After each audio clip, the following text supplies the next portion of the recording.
what the Orioles have been waiting for, and so has he.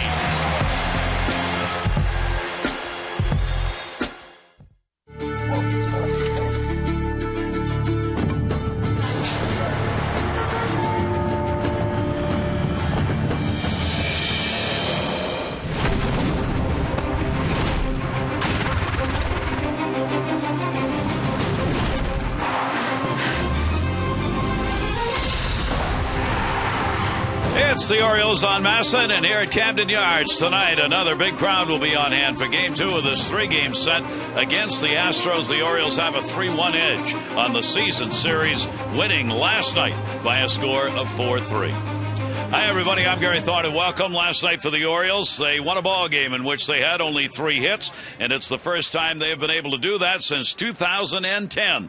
Tonight, they'll look to put up a few more hits and win another ball game. And the trading deadline, thank goodness, is over. Let's take a look at the American League East and some of the deals that will make a difference. For the Rays, they have acquired the bullpen in Jesse Crain. It's going to make him better if he gets better. He has not pitched since June 29, a right shoulder strain, but for the 32-year-old, it was a player to be named later or cash. Why not?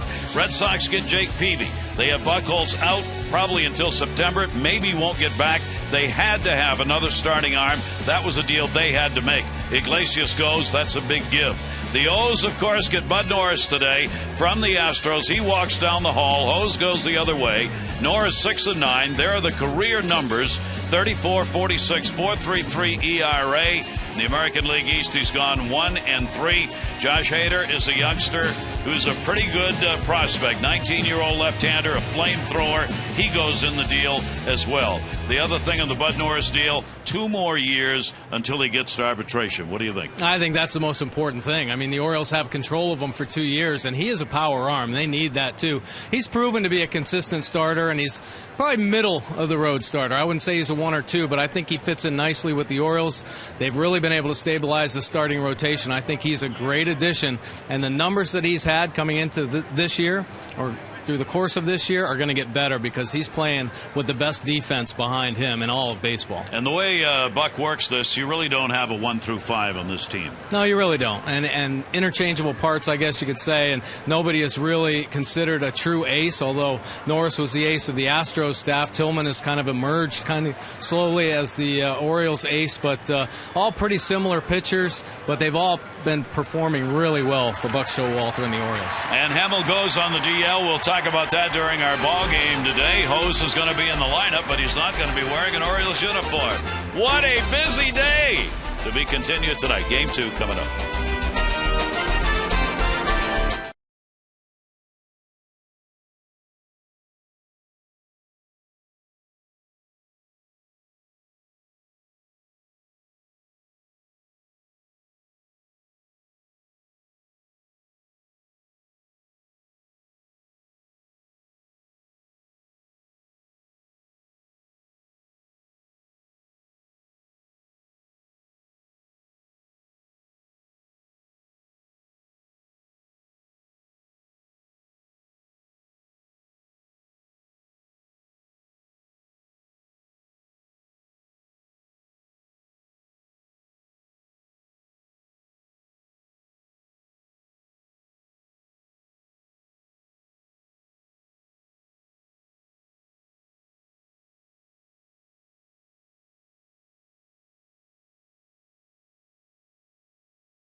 All on Masson is brought to you by Intel, by the Intel-powered Ultrabook.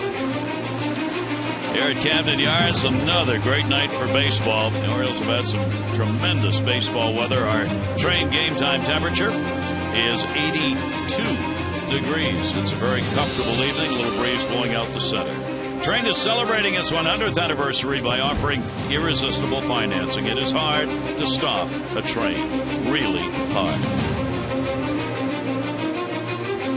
Take a look at the starting lineup for the Astros. It'll be Vieras leading it off. Showed us some great speed in the ball game last night. There is L.J. Hose in right field. He walked down to the other clubhouse and gets a start. Altuve, Castro, and Carter, Wallace, Barnes, and Dominguez, and Grossman. A big night last night. Chris Carter this year providing the power. Now let's take a look at Miguel Gonzalez's scouting report tonight. He's looking to bounce back. He has been rock solid for the Orioles this year, but his last start, he was roughed up a bit by the Royals, giving up 6 runs in just 4 2/3 innings, locating the fastball. It is a key, obviously, for Miguel Gonzalez, but he's been so good at working it to both sides of the plate and certainly helps his secondary pitches play up, especially that swing and miss splitter. And it's all about the home cooking for Miguel. He has been solid here at home in 8 starts, 5-0 with a 3.78 earned run average, and the O's have won all 8 of those starts. This will be his 19th start of the season. There's the opponent's batting average, 245 overall, lefties 250, and righties just 239. And interesting also, Mike, overall for him, he in the 18 games he started, the Orioles are 12-6. That's a really solid number. It sure is. Well, Miguel has been fabulous since last year. I mean, he has really been a solid starter and probably the most consistent for the Orioles over the past 2 seasons. He's trying to go 2-0 against this Houston ball club as he got the opportunity on June 6th and won the ball game. 6 innings, a run on 5 hits against Houston, and the only other time he has faced them. And we are underway. And the pitch will be taken down low for a ball. A 4-game hit streak for Jonathan Villar, who comes into the ball game with a 1-for-3 last night. And he'll take it to short, right to Hardy. And 1 away. A tough luck right there, but this Orioles defense has been the best in all of baseball. Take a look at it. McLeod, Jones, and Markakis in the outfield. Hardy and Roberts once again up the middle with Machado and Davis on the corners, and Matt Wieters once again behind the plate. This is truly one of the stranger days in regards to the deal that was struck here. L.J. Hose was in both lineups. Yeah. On the same day. Isn't that great? He was going to play center field for the Orioles in this ball game tonight. That's how late the deal was finally done. He was going to play center, and Adam Jones was going to DH. So his name got pulled off of that lineup very late and added even later to the lineup by the Astros. Ball put up in the air towards center field, of course. Jones is there, puts it away. Hose is retired, and I'm sure there's got to be a stat on that somewhere. Maybe the only major league player ever to be in both lineups right. on the same day. And we wish him well. He's a great young man and a potential to be a good ball player, and he's going to get a chance with Houston to play every day. Yeah, this is going to be an outstanding opportunity for L.J. Hose. He's put up just incredible numbers throughout the minor leagues. A great base on ball ratio, high on base percentage. So this is going to be a great chance for him to really show himself and prove that he belongs in the big leagues. And he goes home. Yeah. He goes back to his home. That ball is going to be popped up first base side by Altuve. Davis is over. May have room. Reaches in. He's got it. What a start for Gonzalez. He retires the side. A clean inning and a quick one for the Orioles starter.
Let's take a look at the lineup for the Orioles. They'll have McLouth, Machado, and Markakis, Jones, Davis, and Wieters, Hardy, Roberts, and Steve Pearce just back on the roster today.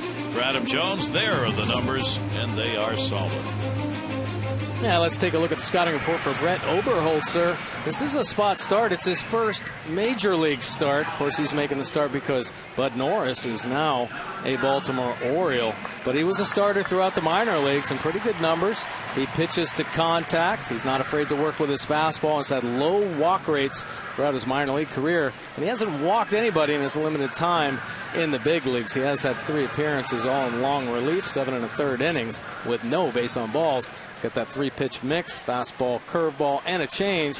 This will be his 4th appearance, 7.36 earned run average with 4 strikeouts, no base on balls.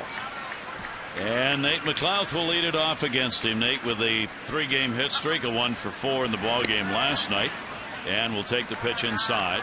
Again, the Orioles against left-handers. They are 17-16, a game above 500 against left-handed starters, but the average against left-handed pitchers for the Orioles continues to drop. It's now at 245 as opposed to their 275 against right-handers. So even though they're a game over 500, they are susceptible to left-handed pitchers, which is still a concern for the Orioles staff. Here's the 2-0 delivery on the way, and McLouth will take it for a strike. Nate has been one of those who's been able to pick the pace up against the left-handers, as we've said, and as a result gets the opportunity to play no platoon situation out there in left field. 2-1 delivery, and McLouth puts it up in the air to right.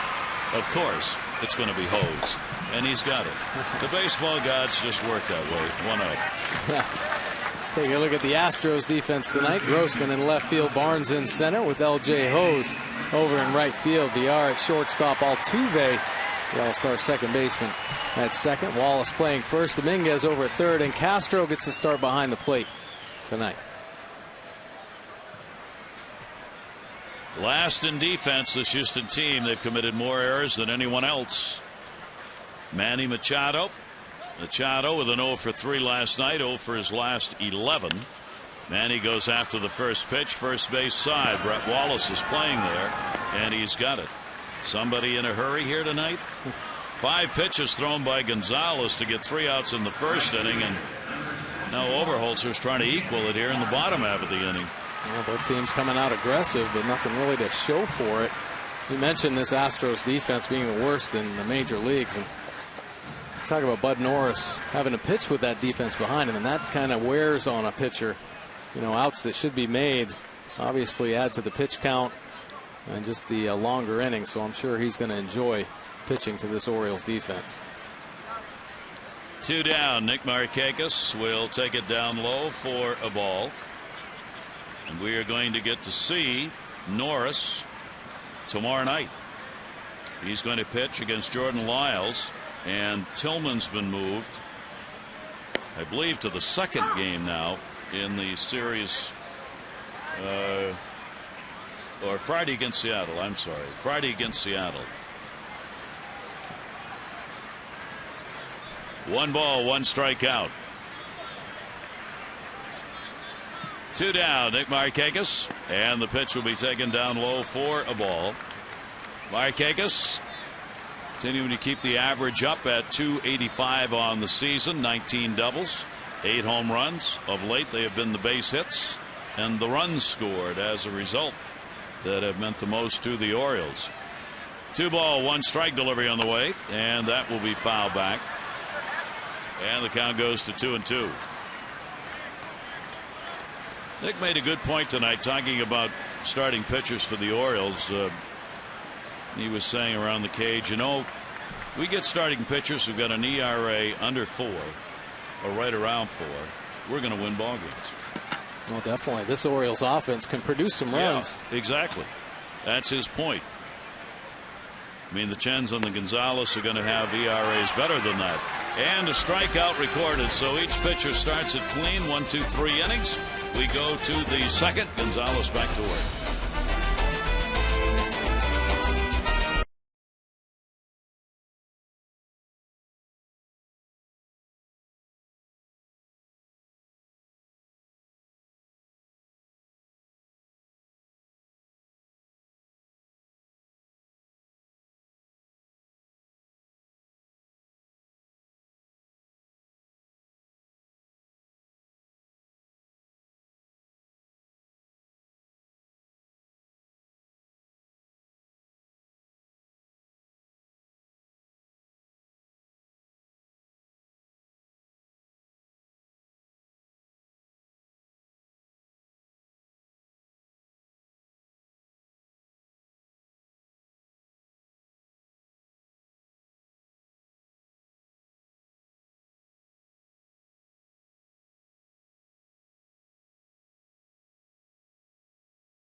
their manager, they may be a little shy in the bullpen, as Travis Blackley, a left-hander, in batting practice earlier today, watch what happened to him in the outfield.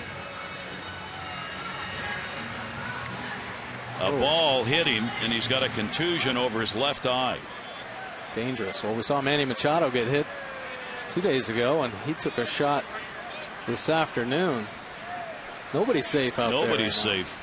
So Bo Porter's listed him as questionable for his availability tonight with that contusion over the eye, and certainly sounds like a situation where they hope they don't have to use him. They'd rather not. Right. And you could see why. Here's Jason Castro. He will foul off the first pitch. Castro had an 0 for 3 in the ball game last night.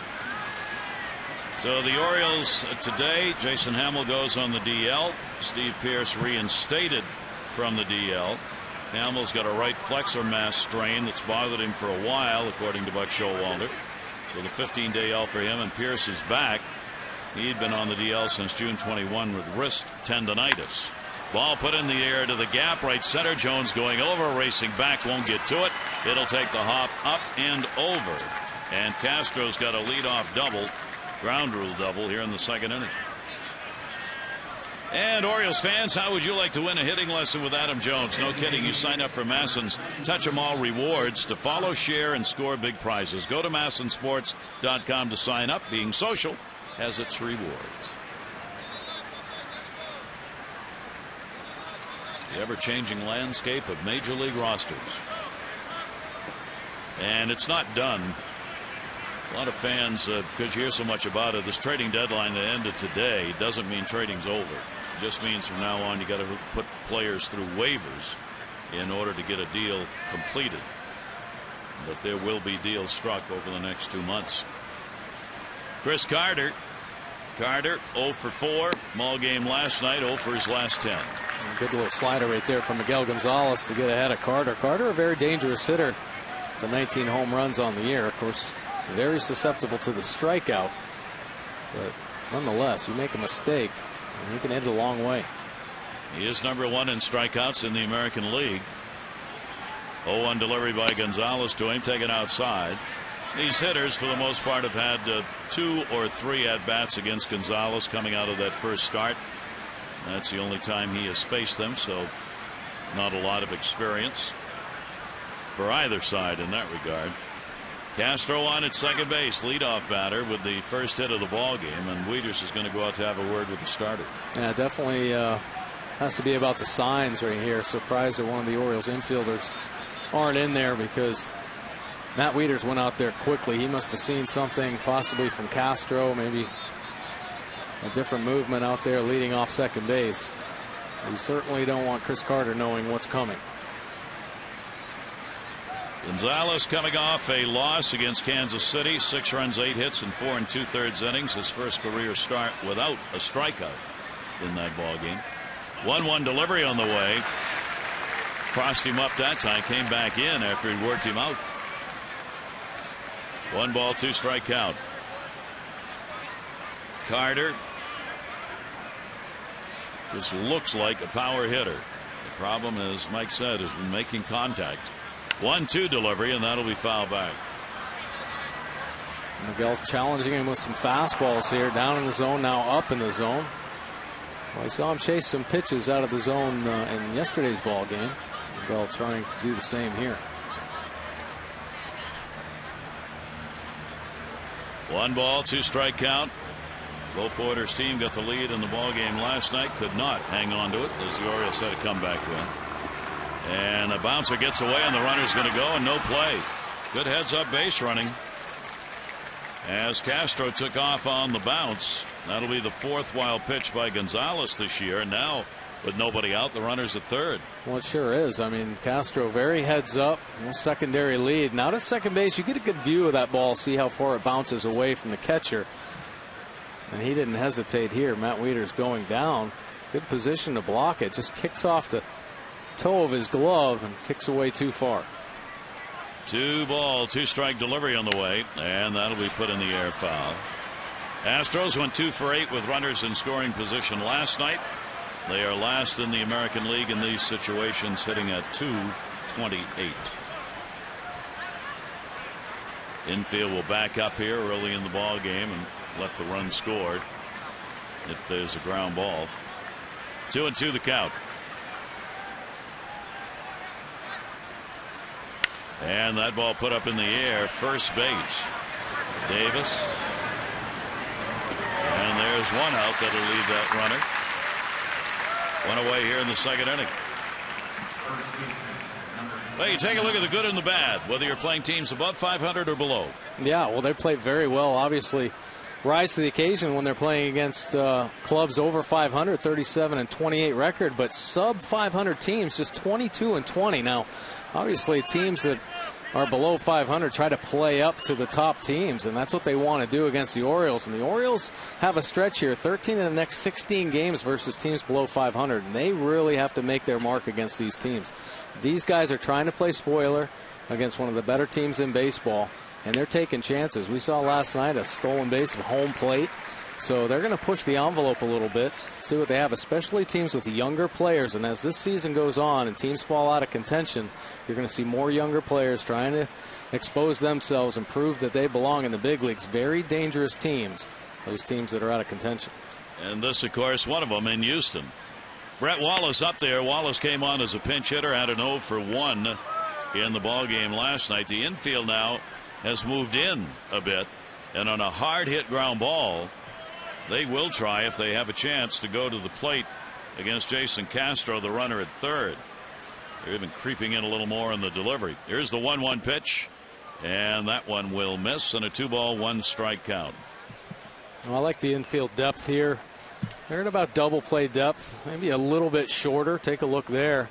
Castro, being a catcher, probably doesn't run as well, so they're trying to increase their range possibilities, but yet cut that run down. And the ball is popped up third base. Manny Machado will not have a play. Umpiring crew behind the plate, Lance Barksdale, 9 years in the major leagues, joined in July of 2006. Inaugural World Baseball Classic 2006 for him. He's out of Mississippi. He's got the plate tonight. Dan Iasonia, Vic Capazia, and Kerwin Danley, the umpiring crew for tonight. 2-ball 2-strike count. Wallace, and he pops it up. Whoa, Roberts. Whoa. Roberts stopped, believing Hardy was going to take it, and then had to turn it back on a little bit to get it. 2 down. Yeah, kind of in the middle of the field. They can laugh about it now, but boy, if that ball would have dropped, they wouldn't have been smiling. Kind of in a tough spot. Obviously, the infield in a little bit, but he glanced a little bit. He probably just said, take it. Kind of caught Brian Roberts off guard. You see they make a little eye contact there and have something to chuckle about.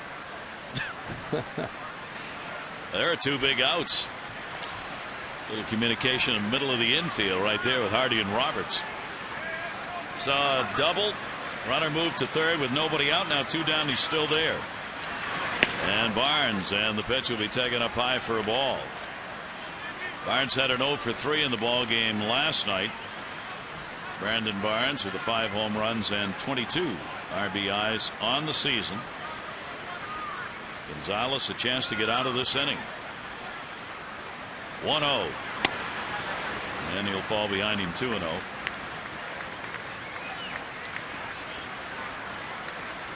Only 5 pitches in the first inning.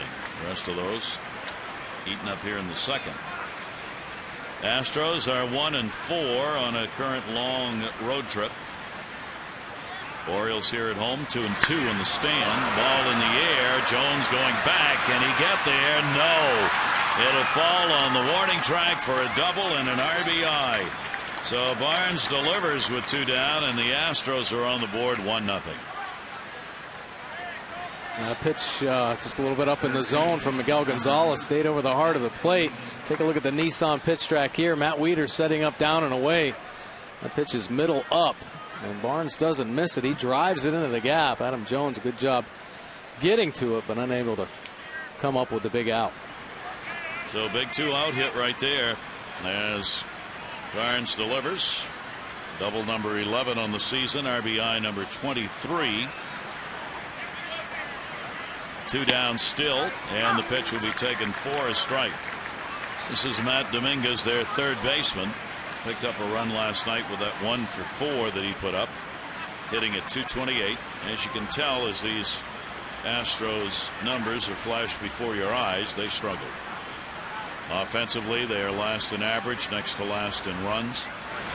Ground ball up the middle, but you wouldn't know it here. That's going to get another run in. Barnes will easily score as the ball had no traction. Just enough to get into center field and then died. So Dominguez gets a 2-out RBI single, and it's 2-0. Yeah, another seeing eye single from the Astros here. Last night they came up with a couple big ones early in the ballgame. This one finding a hole up the middle and just slow enough where Barnes can score easily and uncontested. So a couple of big hits with 2 down. This is just what you're talking about. Players trying to get their name in front of their manager and their organization by doing things like this. 19 thrown here in the second inning, and Grossman coming up. Robbie Grossman had the big ball game last night with that 3 for 3. Switch hitter, good speed. And whoa, did he tear into that? Way back in right, and goodbye home run. And I believe that one ended up on Utah Street. He crushed it. A 2 RBI homer, and the Astros have a 4-0 lead. That is his first major league home run. Well, and it all started really last night with a bunt base hit to get him rolling. 3 hits in last night's ball game, and he just ambushed a fastball from Miguel Gonzalez. Take a look at it here. Now Wieters setting up a way. That ball leaks back over the heart of the plate, and he jumps all over it right down the right field line out onto Utah Street. Wow. All of this coming, the RBIs with 2 outs. And 4 runs on 4 hits for the Astros. The 15th home run against Gonzalez. Only the 3rd, though, by a left-hander. And the leadoff batter swings and misses. Villar lined out to short his first time up. Jonathan Villar hitting at .267. Another speedster. Grossman's going to remember that one. His major league first. 1-1 delivery on the way, and a swing and a miss on a tailing pitch away. That's about as hard as you can hit a ball. He really. That's a guy sitting on a pitch and getting it. Yeah, he covered that one. 1 ball, 2 strike count. And the Eye will take the pitch for a called strike. Gonzalez gets the K, but 4 runs in on 4 hits, including the 2-run homer by Grossman, and the Astros have the lead.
From Baltimore. Linda's already won $500 for being selected.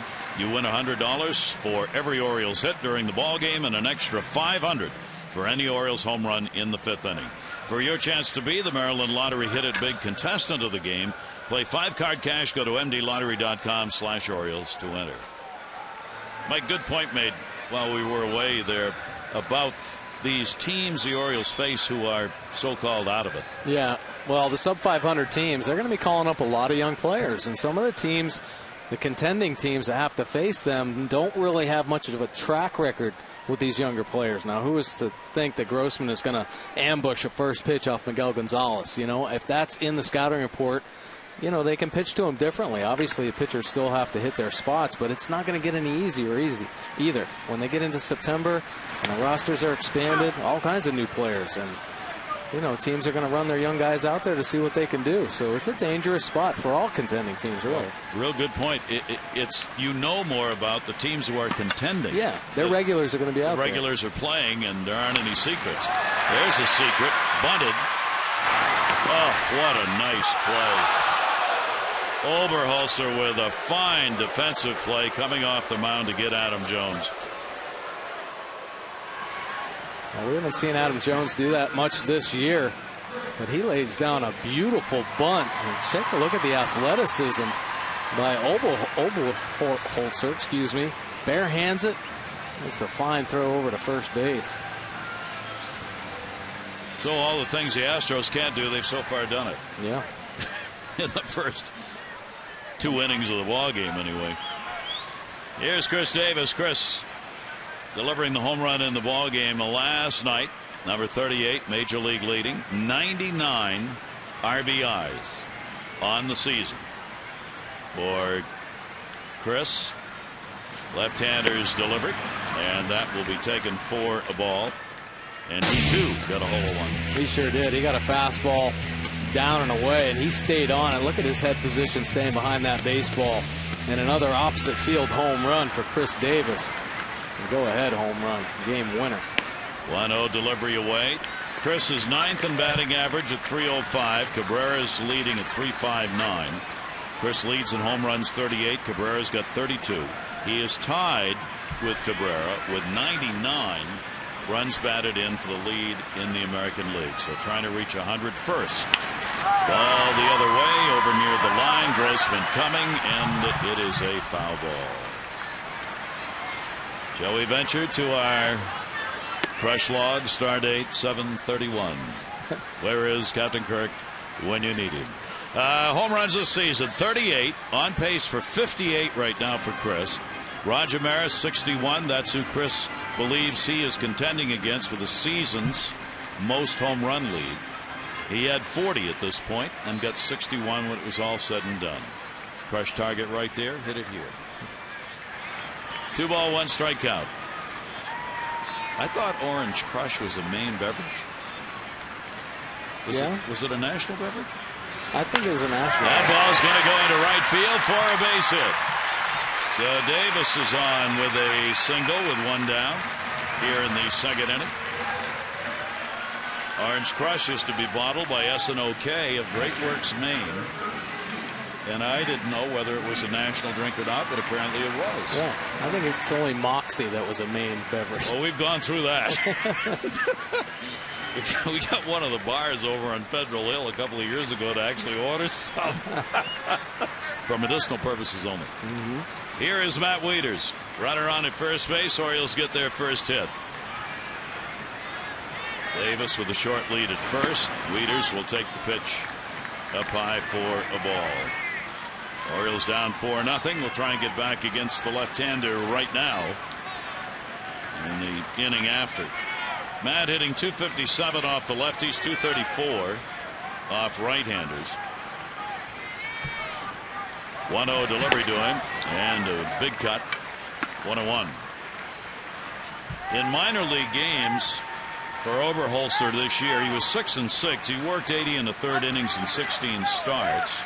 And righties, lefties, almost the same batting average against him. .253 lefties, .251 for right-handers. So virtually no difference. Those were numbers from AAA. Here's the 1-1 delivery on the way, and Wieters will follow back 1-2. Yeah, not a strikeout pitcher by any means.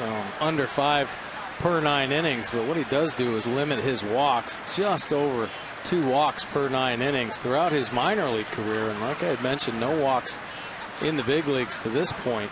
So around the plate, pitching to contact with all of his pitches, and he throws his fastball quite a bit. So he isn't afraid to challenge hitters with that. Oberholzer, 1 ball, 2 strike count. Davis not going anywhere at first. Wieters will take it up high. We had Maxwell in the ball game last night. He was traded to Kansas City. He was from Maryland, still had his home here. Will Porter said goodbye to him today. He's gone. Right-hander Kyle Smith, a 20-year-old in A-ball, was acquired. Now Oberholzer's from Delaware. He's from Newcastle, Delaware. Good stop made as Castro blocked it. Oberholzer was drafted by Seattle in 07, didn't sign, then went with the Atlanta Braves in 08 when he was drafted there. He's just 24 years old, just turned 24, and this is his 3rd full season in the Houston organization. His first at the major leagues, and this is his first start. 3 ball, 2 strike count.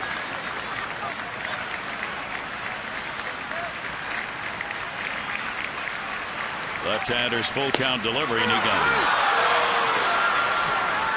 Second strikeout, 2 down. Yeah, Matt Wieters kind of questioning the call right there, but really good location right here. Take a look at the Nissan pitch track. Perfect spot, down and away, 90-mile-an-hour fastball. Just locks Matt Wieters up. That's the spot you want to hit. So 2 away with Davis on at first base, and here's J.J. Hardy. J.J. 253 on the year with a 1 for 2 and a big 2 RBI base hit in the ball game last night. They got the Orioles back in it. Chris Davis would deliver the home run that would be the game-winning RBI. As we mentioned in the open, for the Orioles, winning a ball game in which they scored 4 runs and only 3 hits in the game. The Orioles had not done that since the 2010 season. Winning a ball game and getting that many runs on just 3 or fewer hits. Hardy with a 1 ball, 1 strike count. Now look at Harrell on the right there. He ran into some command issues, had 3 walks, which loaded the bases. That's when J.J. Hardy broke up the no-hitter and picked up the 2 RBIs. And then another walk led to Chris Davis hitting the 2-run home run. So base on ball certainly hurt Harrell in last night's ball game. The Orioles took advantage of it and got it done. Boy, if Hardy's going to hit against anybody, you can see it's probably against this ball club. 9 for 15 with a home run and 5 RBIs this year against Houston. Far and away the best numbers for an Oriole in the Houston series. 1-2 delivery, got out in front of that, popped it up third base. In foul territory. Matt Dominguez is there to put it away. No runs, 1 hit, no errors, 1 left on base, 2 complete, and the Astros lead.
team today. The pitcher, 28 years old.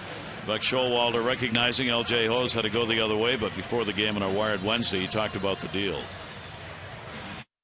Well, I'm proud of our organization being able to develop players to the point that we're able to acquire somebody that helps our major league club, and it's about assets. And so these two good young men, kind of stings a little bit being local, but it's going to help their lives. So I take good feeling with that. And I know Dan's been working very hard. We like Norris. A big part of it is he's under control for 2 more years after this, and you never know what when you go into trying to acquire players.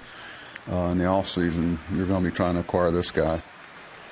And Norris will make his debut with the Orioles tomorrow against the team he was strange. And then Tillman will be against Seattle. Feldman will work game 2 and Wei and Chen game 3. Jason Hamill coming out of that rotation, going on the DL today. I think Buck Showalter was right in talking about the player development. I mean, getting young players and developing them so that they can make these type of moves. They've made a couple trades this year already, and used some of the minor leaguers to act those trades out. So a great sign for the organization overall.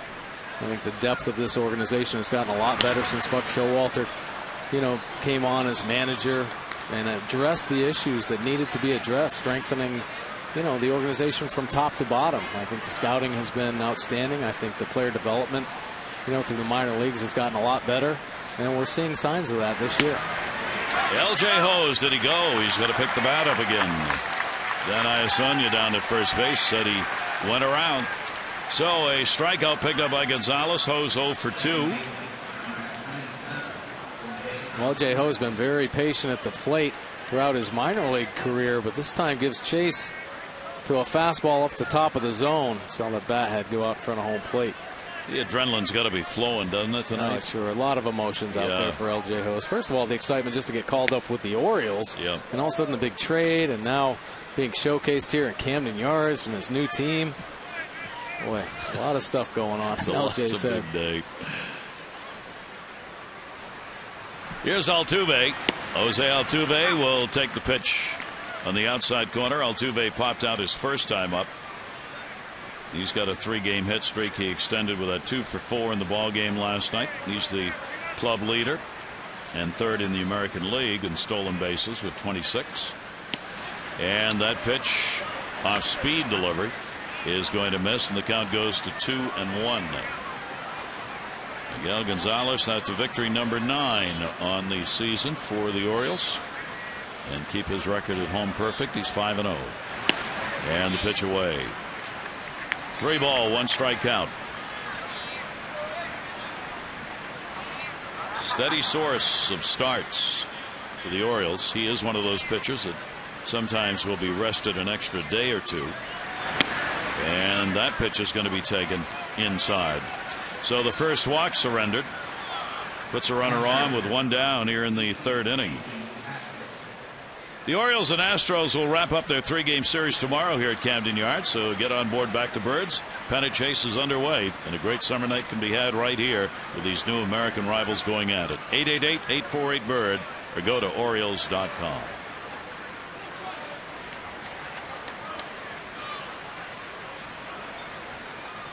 Here is Castro. Jason Castro doing the catching. Double, led off that 2nd inning and scored. First of 4 runs. Gonzalez with a throw over. Castro at first base in a ball club that will run when given the opportunity. Castro is a decent base runner, but would not certainly expect him to take off here. He's got a couple of stolen bases, 2 out of 3. And that's going to be ripped into the corner. Markakis will make the run to go get it. Castro on his way to 2nd. Altuve at 3rd will be held up by Tremblay, and it's a double. So the Astros have brought their bats with them in this one, and Castro's got 2 doubles and 2 at bats tonight. Yeah, Castro, a very dangerous hitter. He had a pretty good series against the Orioles at Minute Maid Park, and he jumps all over this pitch, turning on the fastball in the inner 3rd and hammering it down the right field line. I think Altuve running a little cautiously as he made it into third base. Altuve's had problems with the hip flexor problem, and it certainly didn't look like he's able to run 100%. The Orioles will bring the infield in. Here's Carter, who popped out his first time up. And the pitch outside for a ball. 2 for 4 with runners in scoring position so far for Houston in the ball game, and they get a chance here to tack on some more early in the game. 4 runs on 5 hits so far. Carter with 0 for his last 11.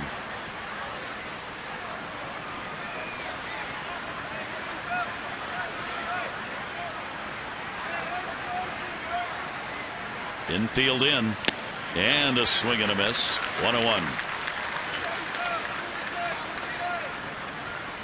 Carter, their leader in home runs and runs scored, and he ranks second in RBIs on the ball club with 51. And first, of course, not only on the team but in the league in strikeouts. 1-1 delivery to him. Carter will foul it back. 1 ball, 2 strike count. Bo Porter with a ball club that's headed to another 100 loss season, 3rd in a row. But Showalter's team 5 games out of first place, vying for another postseason chance, with the Orioles leading the all-time series. And that's inside. In fact, the Orioles here at Camden Yards have never lost to Houston. They are 7-0 at home against the Astros. Now, Bo Porter, though, talks with a lot of optimism about this Astros team and the organization. They have a very strong minor league. As a matter of fact, the 2nd highest winning percentage in the minor leagues. So a lot to look forward to there. And, of course, the young players that are gaining the experience at the big league level right now for Bo Porter is invaluable. So a lot of positive things to think about, I think, at this Astros team. They're taking their lumps for sure and have the last few years, but a lot of promise for the future. They should be a different looking ball club literally next year with some of the players we're seeing now, regulars on their team next year. 2-2 delivery on the way, and that will miss outside. So Gonzalez with a 3-ball, 2-strike count on Carter. 2 in scoring position, and a big moment in the ball game early, as the Orioles base hit here could give the Astros a 6-0 lead in this game. The infield will try and cut down that lead runner. You saw Altuve kind of limping around. What we were talking about, he is that lead runner at third base. 3-2, and Carter strikes out. Gonzalez got him to chase one out of the strike zone. Well, a good pitch from Miguel Gonzalez. Take a look at the Nissan pitch track here. Fastball away. Didn't have to get it on the plate. Just a challenging pitch, and hope that Carter chases, and indeed he did. With the open base out there, Miguel could be a little bit careful, and he was, and he got away with a big strikeout. So now there are 2 down. Wallace popped out his first time up, getting the start at first base in the ball game. Infield will back up. The 2 away. Almost caught the blouse, not quite. This is where the Astros scored in the 2nd inning. 2 down, RBIs. Barnes a double. Dominguez a single. Grossman with his career first home run, good for 2 more. Well, he has given them the big punch in the ball game so far. Here's the 1-0 delivery, and swung through 1-1. Pretty good movement on that fastball from Miguel Gonzalez, 91 miles an hour. Good 2-seam action. It tailed away from Wallace with a hefty cut. Wallace, one of those players who's been up and down. 2nd time at the ball club. He was here on opening day. Not for long, though, a couple of weeks. Came up again on June 25. 1 ball, 1 strike delivery. And Wallace will swing through that one. 1-2. So Gonzalez again with a chance to get out of the inning. This one, if he can do it, not allowing anything.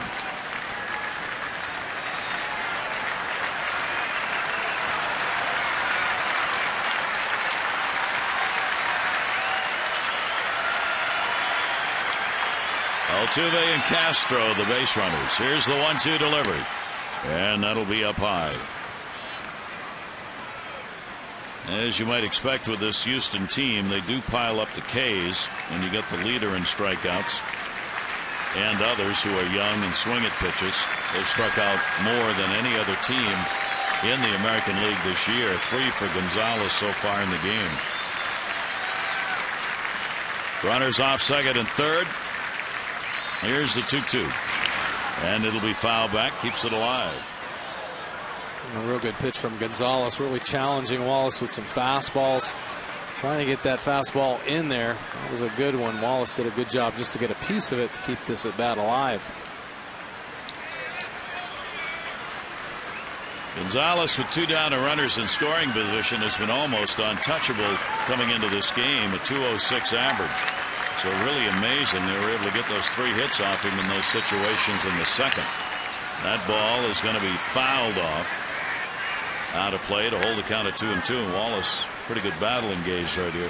Yeah, I think Miguel and Matt Wieters trying to outguess Wallace here. Just keeps pumping the fastballs in on that inner third. That 2-seamer just keeps leaking back enough for Wallace to get a piece of it. He's a 25-year-old out of Pasadena, Texas. Only his 4th pro season. 2-2 to Wallace, and he works the count. So he didn't bite on it, and the count will go to 3-2. Gonzalez having to work. Altuve at third base. Castro on at second. There are 2 away.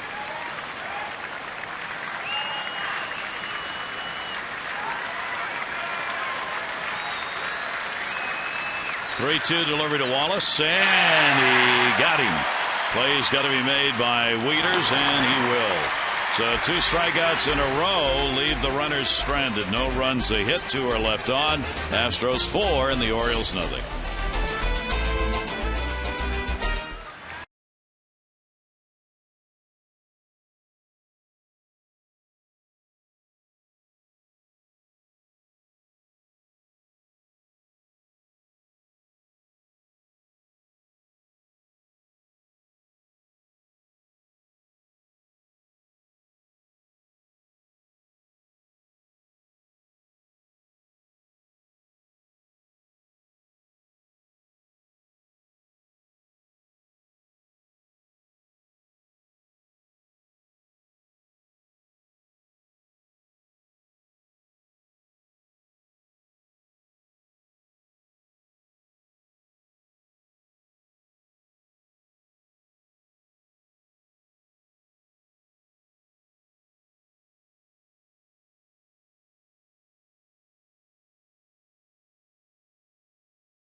Who'd have thought the Pittsburgh Pirates would have the best record in the majors here at the end of July? 64-42 lead the Cardinals by a game and a half. The Dodgers 19-5 in July, the second best in the majors. Only Tampa Bay has a better win percentage in July than do the Dodgers. And for James Loney of Tampa Bay, his .363 road average this season is the best in the majors.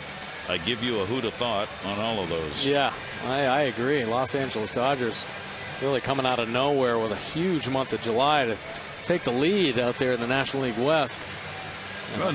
When the Orioles were out playing Anaheim, I mean, when you talk to the people on the West Coast, it was a done deal that Socia was going to go to the Dodgers. Mattingly was going to get canned with the Dodgers, who were playing terrible baseball, that they're going to make the managerial change. It was all but done.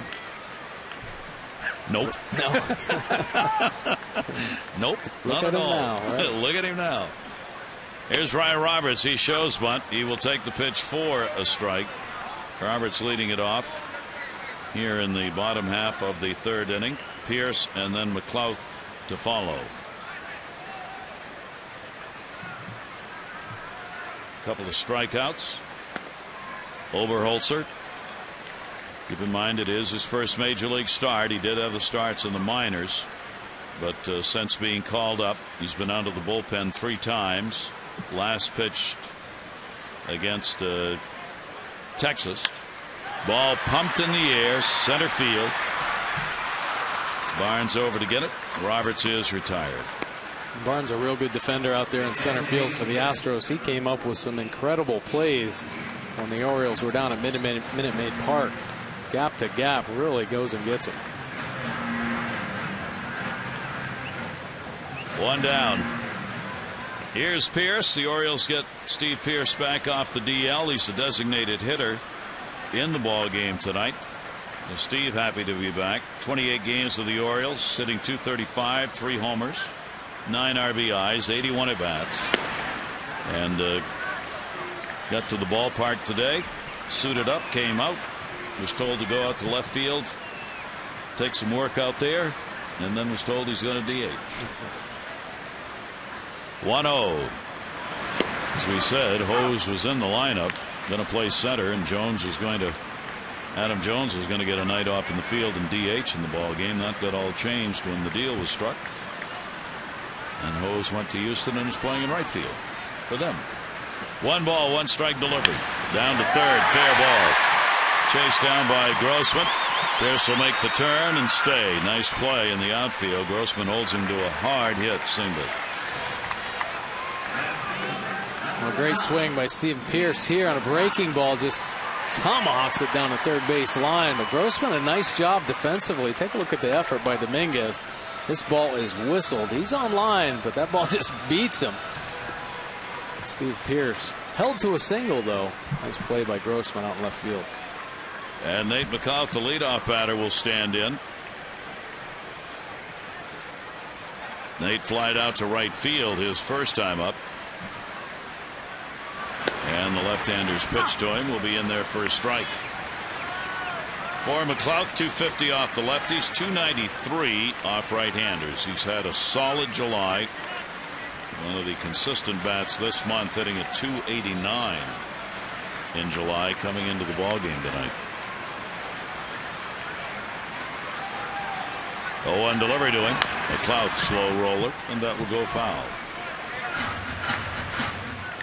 Talking to Nate about his resurgence at the major league level, recreating a career, one that along the way you thought had been over, and yesterday we're talking about that, and I said, did you have a moment where you knew everything was going to be okay and you were going to be able to get back? And he said, it was when I came to Norfolk in 2012 into the Orioles organization. He said, it just felt comfortable.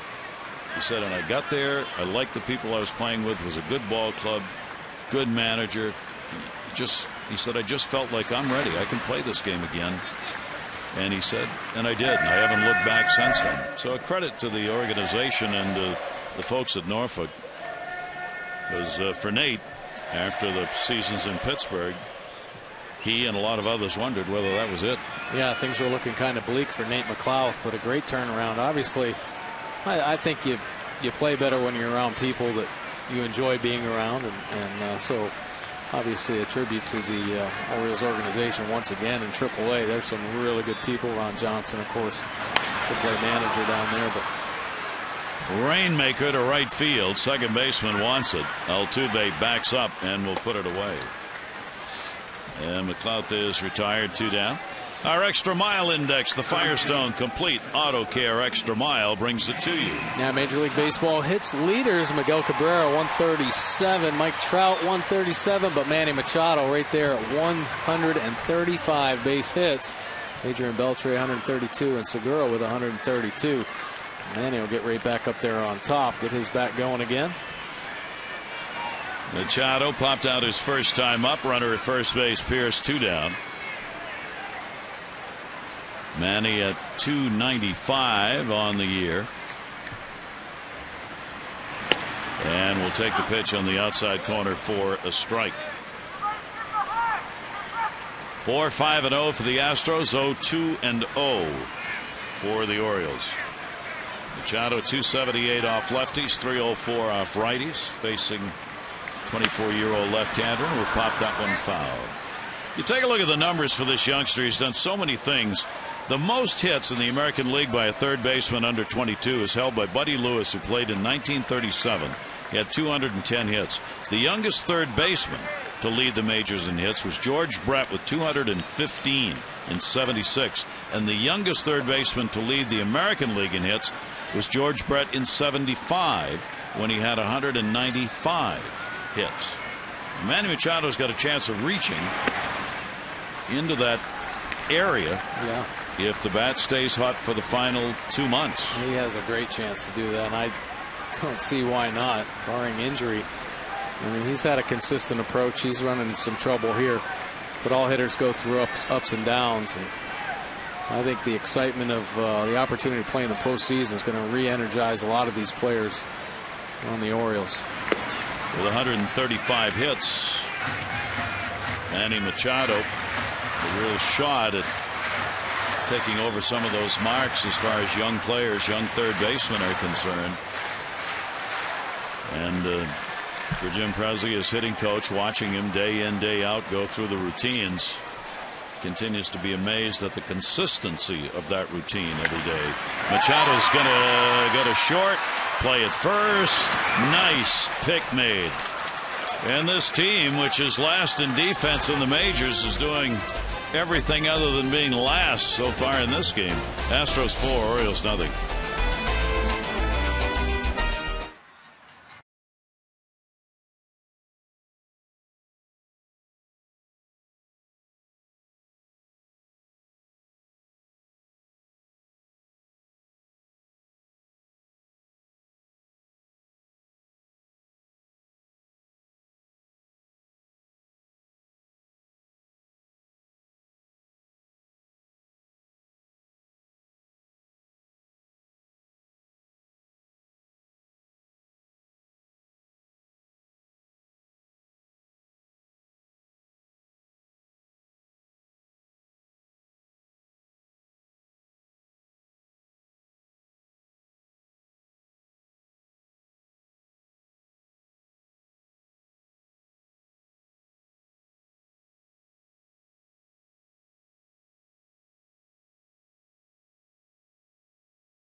Baseball on MASN is brought to you by 5-Hour Energy Shots. Pretty night. Great night at the ballpark. Orioles here in this homestand. Independent race. Folks coming out to see the O's here in Birdland, and couldn't ask for nicer nights to be out at the ballpark. Right back here tomorrow. This 3-game series against Houston will conclude. Chance to come out and see Bud Norris make his debut in an Orioles uniform. Jordan Lyles on the other side, as these two teams will wrap up the season series. Orioles have the 3-1 edge at the moment against this team. There's Bud, the new acquisition from Houston. Barnes will take the pitch outside for a ball. Brandon Barnes, double, RBI in the second inning. Dominguez an RBI single, Grossman a 2 RBI homer. That'll skip to the backstop. Orioles, with the 2 hits in the ball game, both singles, have not advanced a runner beyond first base yet. And a 2-0 count. Gonzalez with 58 pitches thrown so far. Here's the 2-0 delivery. Taken, and it's there for a strike. After that first inning, thought Miguel Gonzalez was going to be on cruise control, but Astros hitters changed that in a hurry. Big second inning, and then had him on the ropes in the third as well. So Miguel Gonzalez labored through the last couple innings. 2-1 delivery. That's going to be a base hit into center field. Oh boy, the bottom part of this order haven't been able to get him out yet. A leadoff single here in the 4th inning. Get on board during the playoff chase by picking up the Birdland Summer 6-pack. You get a ticket to 6 games of your choice, including 2 against either the Yankees or Red Sox at one low price. You'll pay non-prime prices for prime games you don't want to miss out on. So lock in your seats now. It's Orioles.com or 888-848-BIRD for info. Yumma.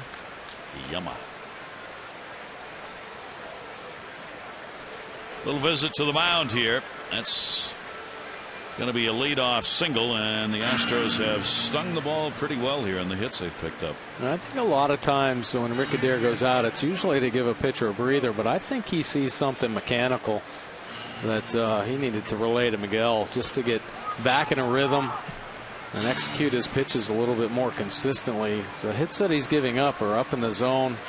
The Astros just aren't missing him right now. So Dominguez will stand in. He had an RBI single 2nd inning. So the bottom 3 are 4 for 4 so far and have 4 RBIs. And Dominguez will foul that one away.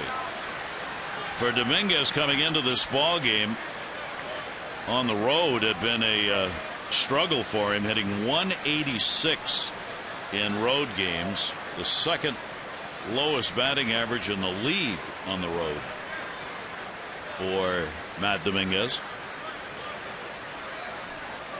But the Astros are saying, oh yeah, watch this.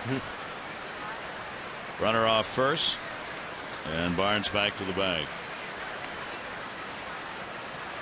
Toronto beat Oakland today 5-2, 10-inning ball game. Toronto had 4 errors in the game and still won. Rasmus had a 3 for 5, 2 RBIs to lead Toronto against that Oakland team. Toronto is out of it, 14.5 games out. Oakland is definitely in it, as they are now 63-45, leading the West. And a pitch he thought about, it's inside to him. 1 ball, 1 strike. Miguel trying to get that fastball in there into the hands of Dominguez. Wouldn't be surprised if he goes back in there. When Miguel's at his best, he'll double up with his fastball, even triple up, try to get on that inside corner.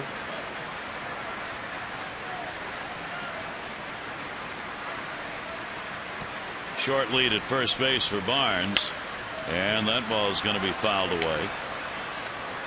Gonzalez able to get ahead of him. 1 ball, 2 strike count. Here in this ballpark, we told you he's 5-0 this year. 14 career starts here. He's 8-2, and his ERA is 4 in home games. And he's never had consecutive losses in his first 33 career starts. He's trying to avoid that. He lost his last start, trying to keep that record alive. We were talking about getting what Nick Markakis was saying, give this team a pitcher with an ERA 4 or under, we're going to win games. All of Gonzalez's losses have come when the Orioles have scored less than 3 runs. If they get 3 or more runs, he's 8-0. Yeah.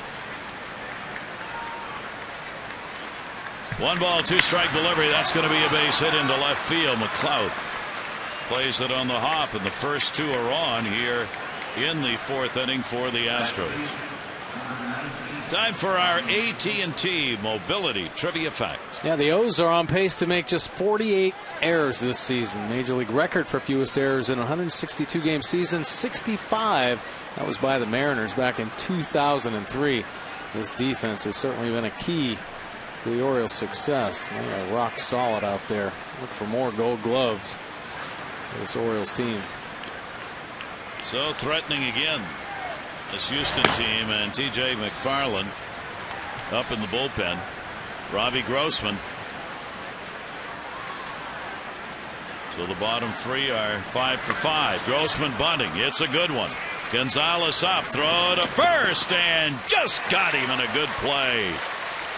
What a fine sacrifice by Grossman, who had his career first major league home run in his first at bat. He moves the 2 runners up. Yeah, a really good bunt right there from Grossman. Nice play by Miguel Gonzalez. Not to panic and try to do too much. He gets off the mound really well. Bare hand quick snap throw just in time to get the speedy Grossman. So Grossman moves the runners into scoring position. That'll be his third sacrifice of the year. He's playing in just his 31st game of the year. And here's the top of the order again. Jonathan Villar has struck out and lined out. The infield again is moved in. Barnes, the lead runner, at third base. And the pitch taken for a strike. Already today, these Astros 2 for 6 with runners in scoring position. And to look down to Dave Tremblay at third, relaying the signs to Villar. He too a speedster. And the way the Astros are playing it, expect anything. 0-1. Infield creeps in another step, and he did square around. If he meant it, it was a safety, obviously, as Barnes stayed at third. You're exactly right, Gary. You have to be ready for any situation. I mean, they could squeeze, they could safety squeeze. And that was certainly the play.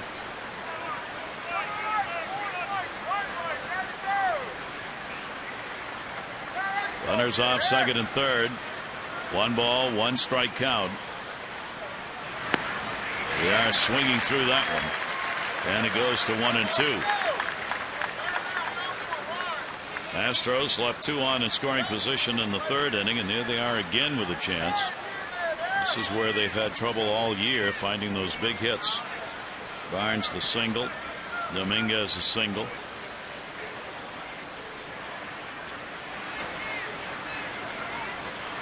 Villar with a 1-2, and he'll take the pitch outside for a ball.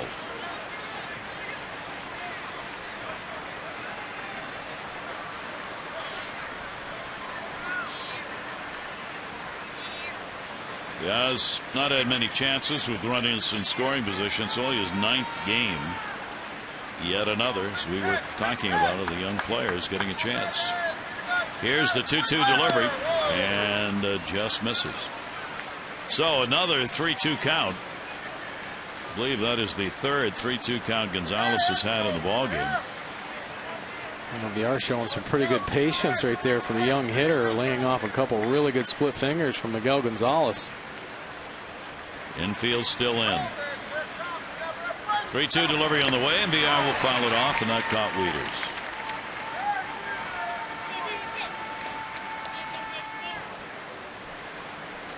And that's going to head out. And take a look, another split finger, this one over the plate. Catches Matt Wieters on the inside of that right ankle.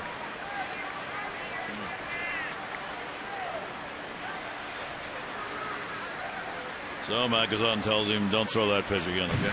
Yeah.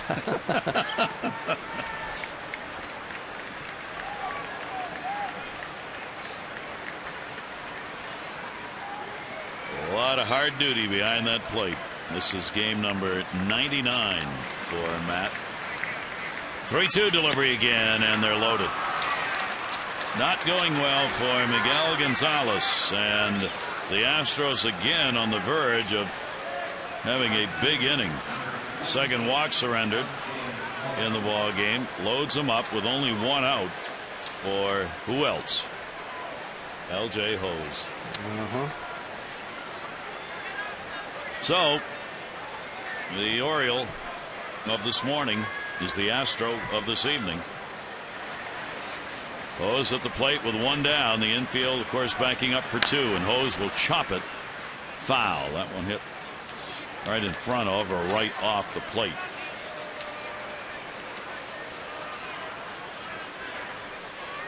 You know, there have to be some fans who were around town today and didn't see TV or listen to radio, getting ready for the game, driving in or whatever. We were looking out there going, yeah, doesn't he play for the Orioles? What happened here? Hose hit .304 99 games for the Tides this year with the Orioles. 0-1 delivered. That'll miss away. 1 ball and 1 strike. Hose was the 2012 Orioles minor league player of the year, appearing in a couple of games with the big club last season. Bases loaded. 1 ball, 1 strike, 1 down. Gonzalez's delivery, and Hose again will chop that one foul. Gonzalez gets ahead of him, 1-2. LJ, for a young player, really did some great things in the Orioles organization. The minor leagues really played up to each level he was challenged at, and he was performing tremendously well in Norfolk, earning the call up with the Orioles.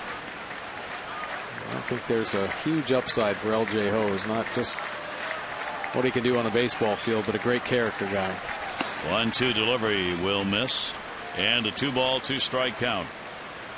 Gonzalez battling through after a 5-pitch first inning, 1-2-3.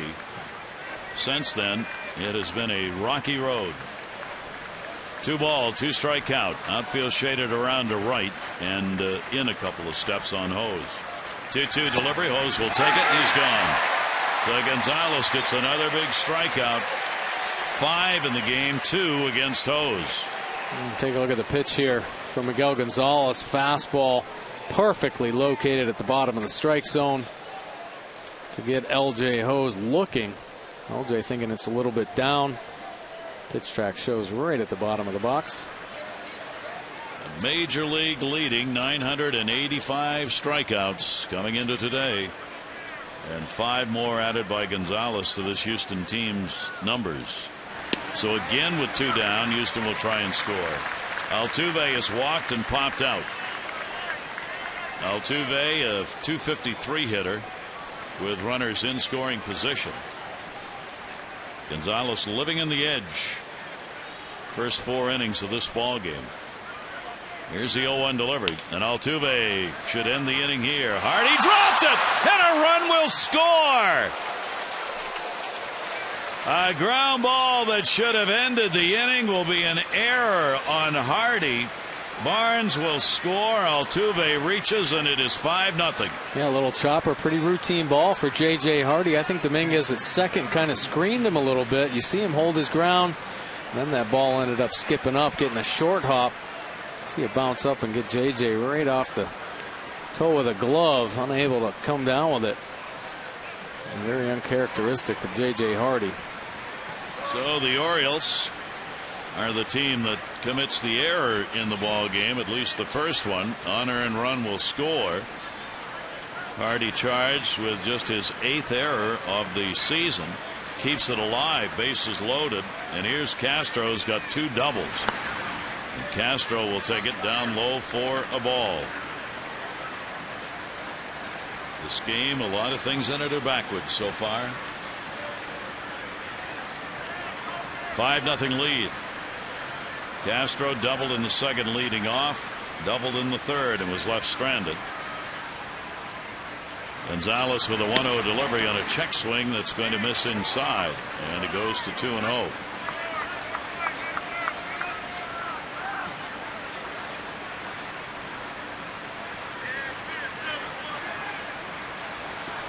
Runners move up. Dominguez now the lead runner. Villar at second, Altuve at first on the error. And that's going to miss, and no place to put him as the count goes to 3-0.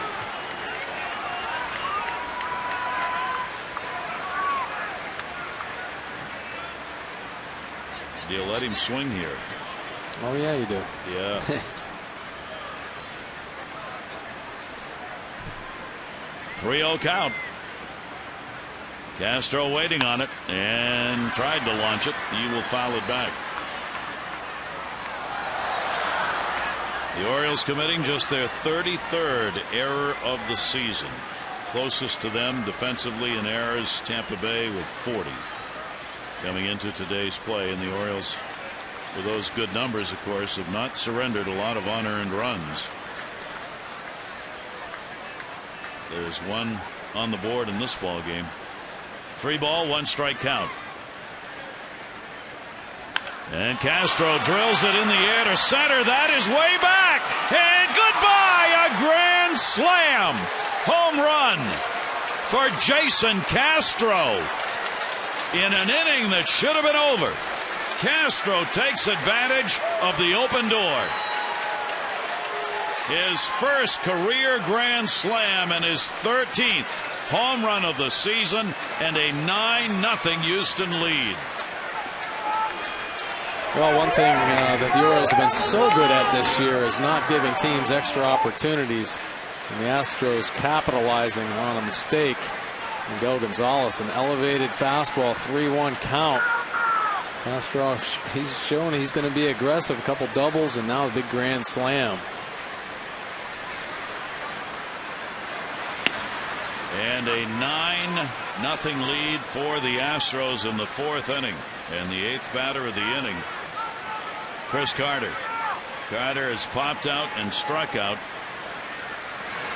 And that's going to be a base hit into center field. And Gonzalez just about done for the night.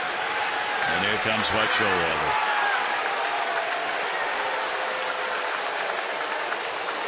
And for one of the few times, the Bronx cheer here at Camden Yards.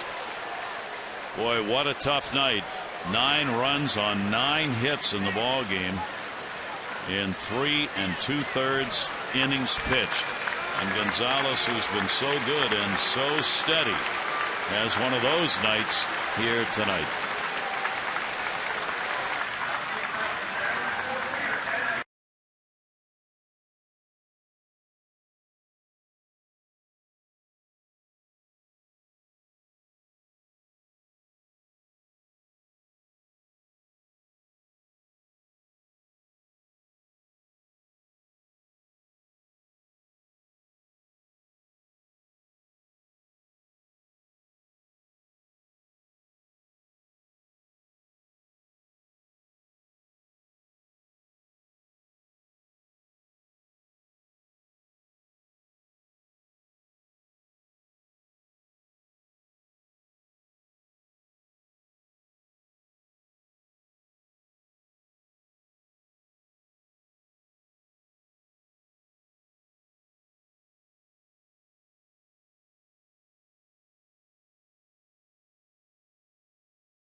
Miguel Gonzalez, he'd given up 9 hits to Cleveland earlier, but this is the most runs he has given up at the major league level. Yeah, very tough outing from Miguel Gonzalez. Just 3 2/3 innings, 9 hits, and the 9 runs, 4 of them earned, just and 5 strikeouts, but didn't have the command of his fastball tonight. Left a lot of pitches elevated, and this Astros lineup took advantage of it. Teammate T.J. McFarland now in the ballgame. This will be his 25th appearance. 4.13 earned run average, 43 strikeouts to 18 base on balls, and opponent batting average at 265. Buck Showalter needs T.J. McFarland to eat up some innings here. And they batted around here in the 4th inning as Wallace is the 9th Astro to come to the plate. He is 0 for 2 in the ball game. Runner on at first base, Carter. A 5-run 4th inning. They are all unearned. And a swing and a miss. The Orioles came into this ball game having surrendered 18 unearned runs all year. 18. They've given up 5 in 1 inning, with the grand slam home run being the big blow. Wallace with the 0 for 3 in the 2 games. Pinch hitter last night, starting at first in this one. 1-1 delivery on the way, and that'll be chopped off Wieters. And a 1-ball 2-strike count.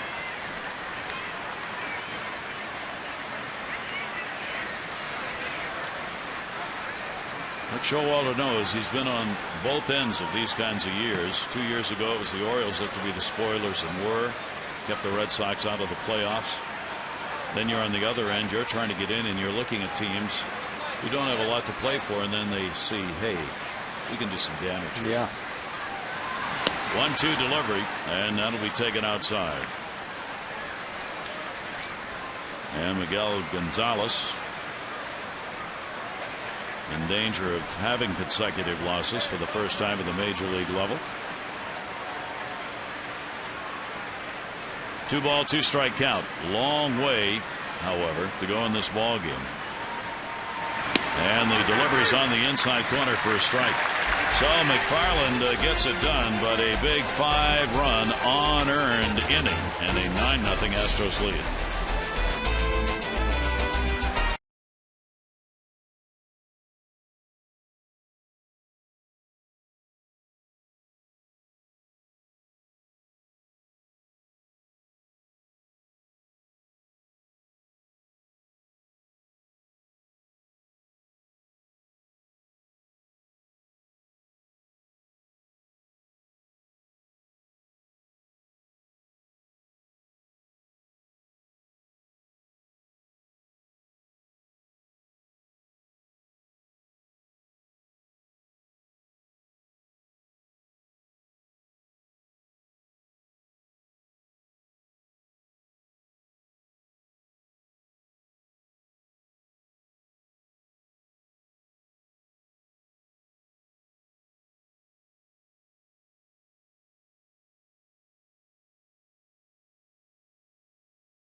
Game. Gary Thorne and Mike Wardick with you. And Mike, from a player's perspective, when you get into these kind of games early in the ball game, we're only going to the bottom of the fourth. What's going through your mind as a player? Just keep having good at bats. I mean, you're not out of it. This Orioles offense isn't out of it. We've seen them explode for huge offensive production. So it's early in the game. We got a lefty, the inexperienced lefty out there. Get him on the ropes and see what happens. Just roll the dice. Just keep having quality at bats and see what happens.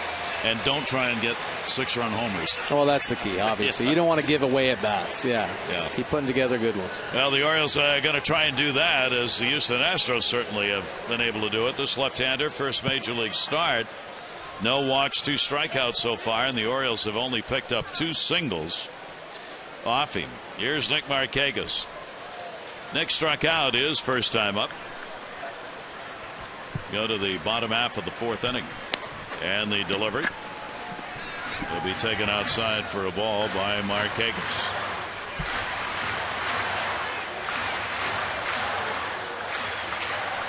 He will try and keep the adrenaline down, looking for a major league win. Markakis will foul that right straight back into the screen.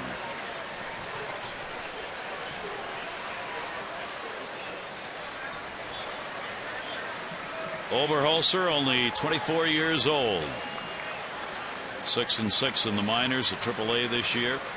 Fastball, cutter, changeup pitcher. Here's the 1-1 delivery.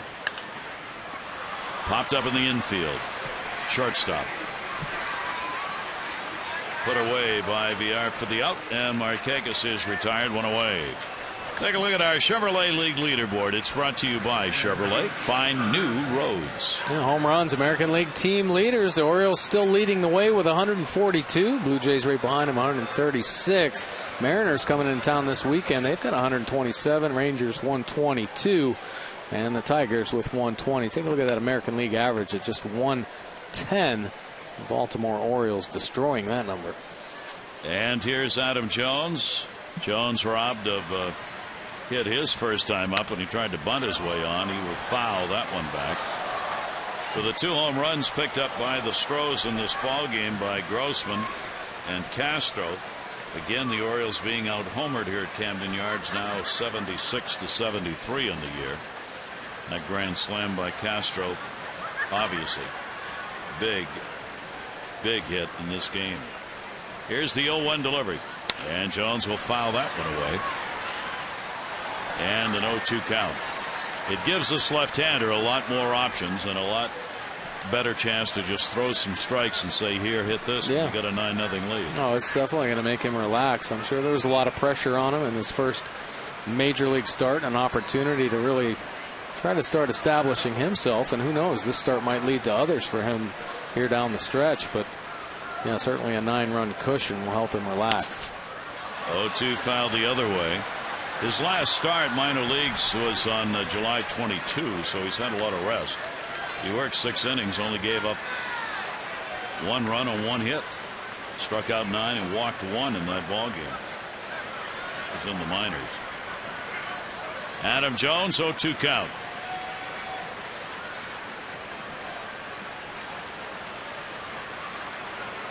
Adams had a good home run month in July with 7, down to third base. Dominguez makes the play and gets it. Be in your seats by 6:30 this Friday night. Former O's second baseman Roberto Alomar inducted into the Orioles Hall of Fame on Friday in a special pregame ceremony before the Oriole Mariners 7:05 game will honor Alomar and former baseball executive Don Priest. They take their places in the Orioles Hall. Good seats remain. 888-848-BIRD to Orioles.com.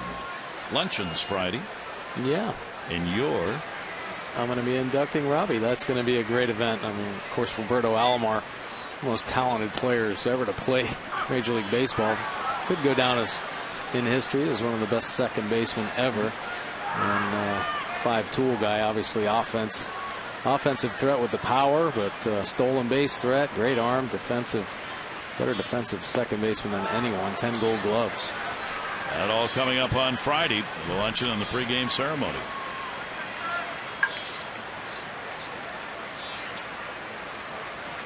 Oh, 2 count on Davis. 2 down, nobody on. Chris had a single his first time up. Whoa. Wild cut. Castro. And he got him. So that's the 3rd strikeout. And after his ball club getting those 5 runs, he comes right back and has an easy 1-2-3 inning.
Ryan Flaherty and his teammates hosting a Major League Baseball Players Trust Buses for Baseball. Great day for these kids to improve the quality of life for children who have cancer within their families, and an opportunity to get out in this Buses for Baseball program. It'll have some 750 children around the league taking part in it, sponsored by the Players Trust. The Orioles happy to be a part of that. And that's what real legends are made of. Here at Legends Park, outside the center field here at Camden Yards. Anytime you come to the ballpark, make sure you make a visit out there. It's just a beautiful area, and you get to see the 6 legends statues. That was quite a huge part of last year's season, wasn't it? Obviously, the Orioles having a great year getting back into the postseason, but all the statues being unveiled and great ceremonies. And quite an event, certainly something very special in Orioles history. So happy Earl got to be there. Oh, yeah. And a swing and a miss. Barnes leading it off. So T.J. McFarland will try and hold down this Astros team, which has picked up the 9 runs on 9 hits. The Orioles 0-2-1. 2-strike count. Barnes leading off that 4th inning with a base hit. He's 2 for 2.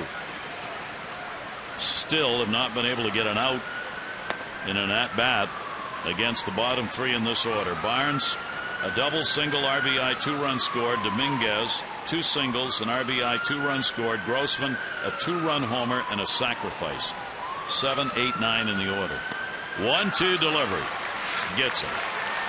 Barnes is retired. 1 away here in the 5th inning. Pretty good pitch right there from T.J. McFarland. He's been used in long relief. You see him turn that change up over, a little circle change there, and great fade at the end. Barnes can't quite get to it. Matt Dominguez, the 3rd baseman, 2 singles. Dominguez now with 3 hits and 6 at bats in the 2 games, and will take the strike on the inside corner. Dominguez, a .223 hitter against left-handers this season.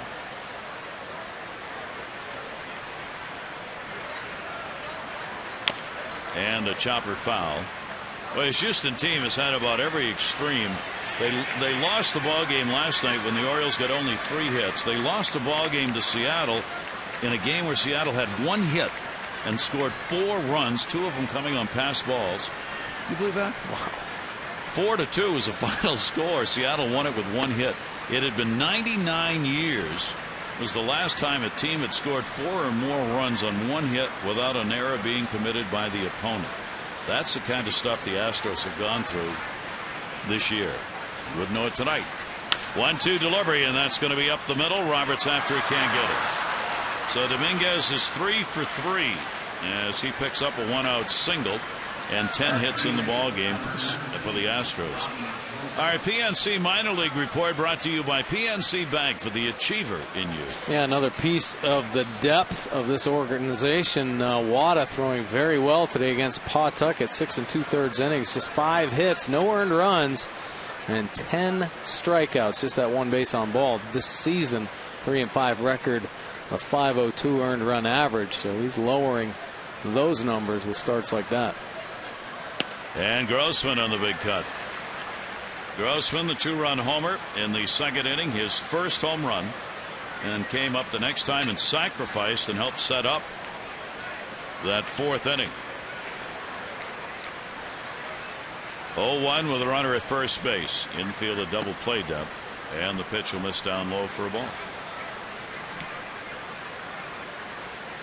Grossman had a career high 3 hits in the ball game last night. He's gone 4 for 6 coming into this game in the 2 starts since his recall on Sunday. Came up from AAA when J.D. Martinez, the outfielder, went on the DL. He had a good AAA season, 281, 70 games, couple of homers, 20 RBIs.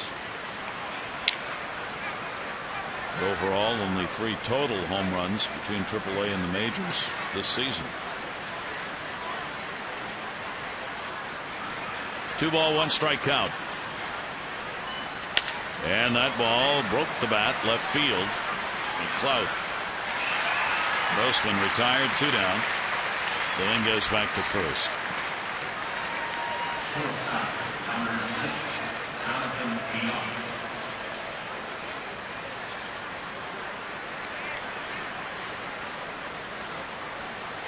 And back to the top of the order. This will be the 4th plate appearance for Villar, who's picked up a walk and a run scored in the 4th inning. He has struck out, lined out.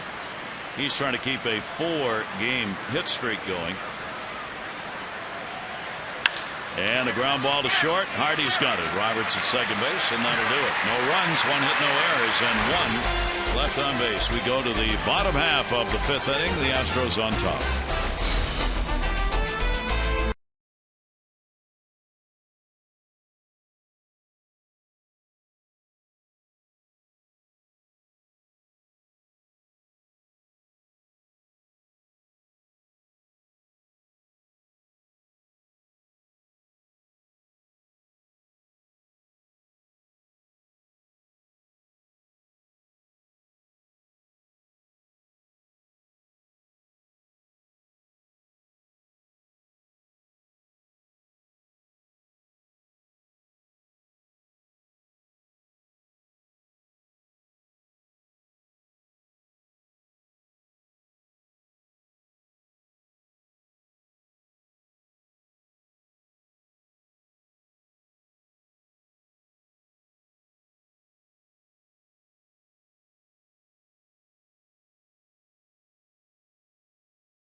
Tonight, Robbie Grossman, first major league home run right down the right field line and off into Utah Street.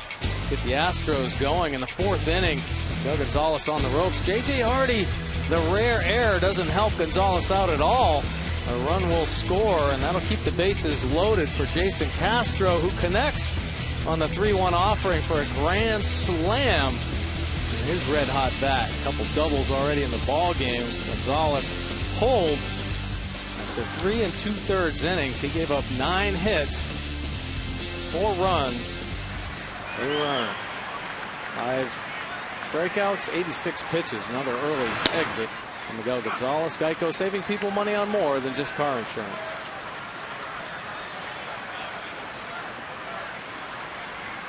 Matt Wieters will lead it off here. Called out on strikes. Oberholzer's delivery will be fouled off. So while the Houston players are going through their 4th plate appearances, the Orioles are going through their 2nd. Which pretty much tells you where the game is. Wieters, Hardy, and Roberts.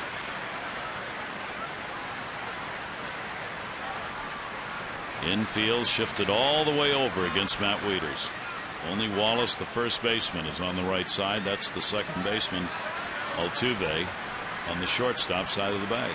Here's the 0-2 delivery, and that's foul back into the screen. Well, we talked about how hard it is for pitchers to go up against young hitters that you don't know about. Well, the same holds true for the Orioles offense going against a pitcher. Not much for scouting reports on Oberholzer. So they're just trying to work this through the ball game. But he's been in command. We're going into the 5th inning. Throwing strikes. He hasn't walked anybody. Struck out 3. 1 ball, 2 strike count. Obviously a very big night for him. His first major league start. Big night for Hose. First game with his new ball club. Here's the 1-2. And Wieters on a pitch down and away. Tell you, if that's a pitch he can throw consistently, he's going to be nasty on right-handers. Oh, looks like a changeup. Down and away, late fade. Really good pitch off his fastball at 80 miles an hour. Take a look at Matt Wieters gearing up for it. With a dip at the end, and Matt Wieters out in front just a bit. 1 away, J.J. Hardy. And Hardy will take the pitch down low. J.J. looking to get on the board. Orioles are just the 2 singles by Davis and Pierce. And that will be taken for a strike. Month of July coming to a close here tonight. And for the Orioles offensively, there'll be a number of players who won't be sorry to see it go. Hardy's one of them, hitting .207 in the month of July. Orioles have had Davis and Jones lead them in homers this month. Each have 7. And 7 home runs in July is good enough to be tied for 2nd in home runs for the month in the American League.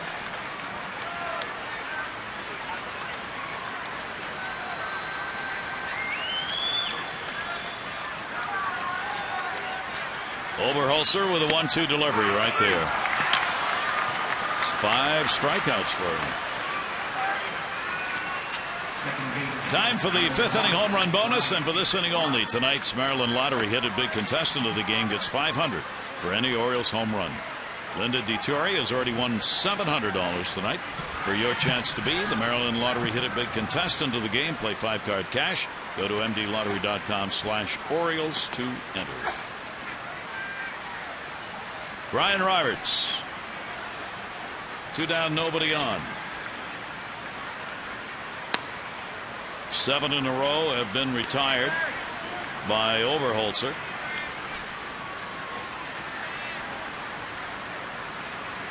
His strikeout high in his minor league games was 9. He did it 3 times this year in AAA. Ball put up in the air to center. Barnes is there, and he's just dominating the Oriole bats right now. So the Orioles go down 1-2-3. We've completed 5, and it's the Astros on top, 9-0.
On Masson is brought to you by PNC Bank, for the achiever in you. 9-0 lead, 9-10-0 for the Astros, 0-2-1 for the Orioles. That's called getting dressed up for the game. How about that bowl? There is Dave Tremblay, the former manager of the Orioles, coming back to town. He said this will be a special time. We have some very good relationships with a lot of nice people in Baltimore, fans and stadium employees. A lot of people have been very supportive through the years, so I'm going to get an opportunity to see them again. And he has done that here at the ballpark and outside the yard. Greeted by the players of the Orioles, coaching staff, a lot of fans, security people, ushers. Oh, yeah. Even though he certainly didn't have the success that he wanted to bring to the Orioles when he was the manager here, he was certainly very well respected and is throughout all of baseball. 61-year-old, 3 years as the manager. Team won 187 and 283 during his tenure. It ended in June of 2010. And a hose swinging a foul tip on that one. 2-ball, 1 strike count for McFarland. Dave was telling me an interesting story how he got the job he has now as a coach. Bo Porter, the manager, played for him in the instructional league and in the minors. And when Bo Porter was told he was going to be manager of Houston, Dave got a call at midnight and said, "Why are you calling me at midnight?" He says, "We're going to the majors." And he said, "What do you mean?" He said, "I'm going to be named on Monday as the manager for the Houston Astros." And Dave said, "I was kind of like, you know, thanks for the call, congratulations, but we, on Monday, immediately named him as third base coach." 3-1 delivery on the way and a ground ball toward short. Hardy is there and makes the play. Hose is retired, 1 away here in the 6th inning. And before Bud Norris makes his Oriole debut against his old team, check out the Mid-Atlantic Sports Report, 5 to 6:30 tomorrow. Join Tom, Dave, Mel, Phil. They'll have coverage of the O's, a look at the newest member of this team. And that's going to be tomorrow at 5 right here on Masson.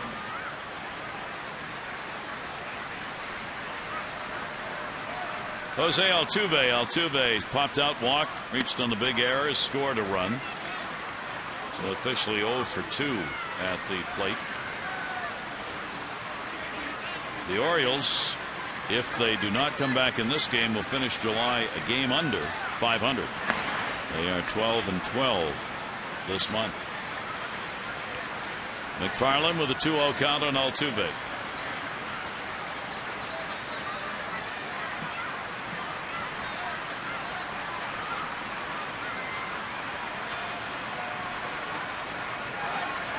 Two-0 pitch to him, and that'll be put into right field for a base hit. Went with it. and he's got a 4-game hit streak.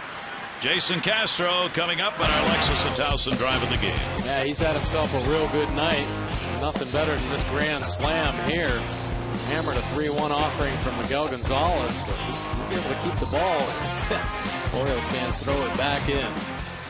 Our Drive of the Game brought to you by Lexus of Towson, Baltimore's #1 Lexus dealer. CY at lexusoftowson.com. So a 3-for-3 ball game, 2 doubles, a home run, 4 RBIs, runner on at first base, and 1 down. Castro now has picked up on the season 29 doubles. That's the most by an Astros catcher in a single season in club history. Brad Ausmus had the old mark of 25 back in '97. That'll be away to him, and a 2-0 count from McFarland.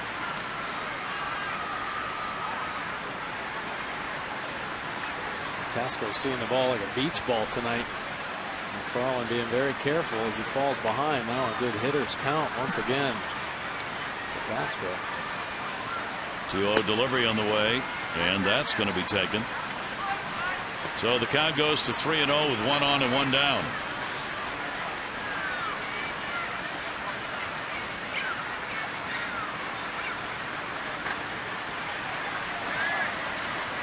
No reason not to have a green light here. He gets his pitch. Didn't, and he is on. So again, base runners, and there have been lots of them for Houston in this ball game. 2 on, 1 down, and Carter coming to the plate. As Mike said, but Showalter will not want to have to go to that bullpen early. He's going to ask McFarland to take some innings under his belt. And TJ's really stepped up every time Buck Showalter's asked him to do that. And he has been huge. Come up big, pitched 3 innings sometimes even more for Buck. So he's been very good in the role that Buck Showalter's used him in. McFarland has pitched as many as 4 1/3 innings. Did that on June 23 against Toronto. That's his long outing of the year.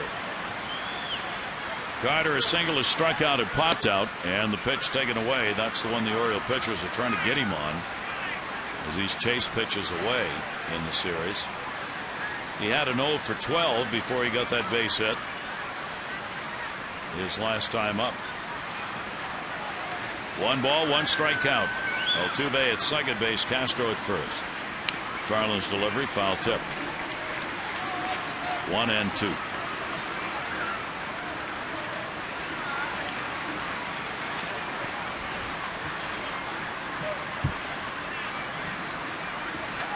Carter against left-handers, only a .206 average. 5 of his 19 home runs have come against southpaws.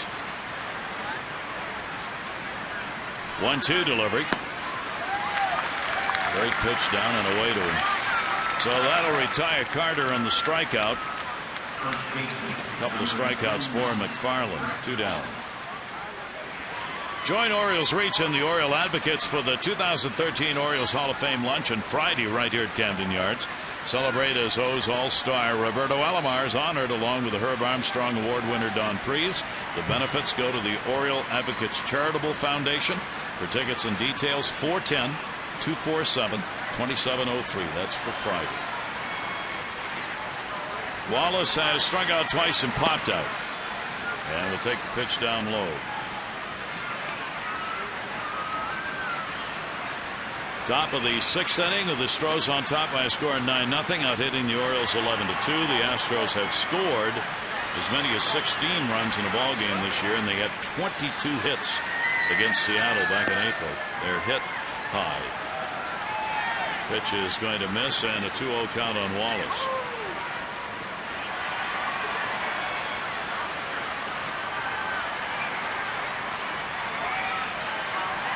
Big house on hand tonight, but not much to cheer about. 2 singles for the Orioles. Offensively, that has been it, and a short night for Gonzalez. 2-0 delivery to Wallace. That will catch the inside corner.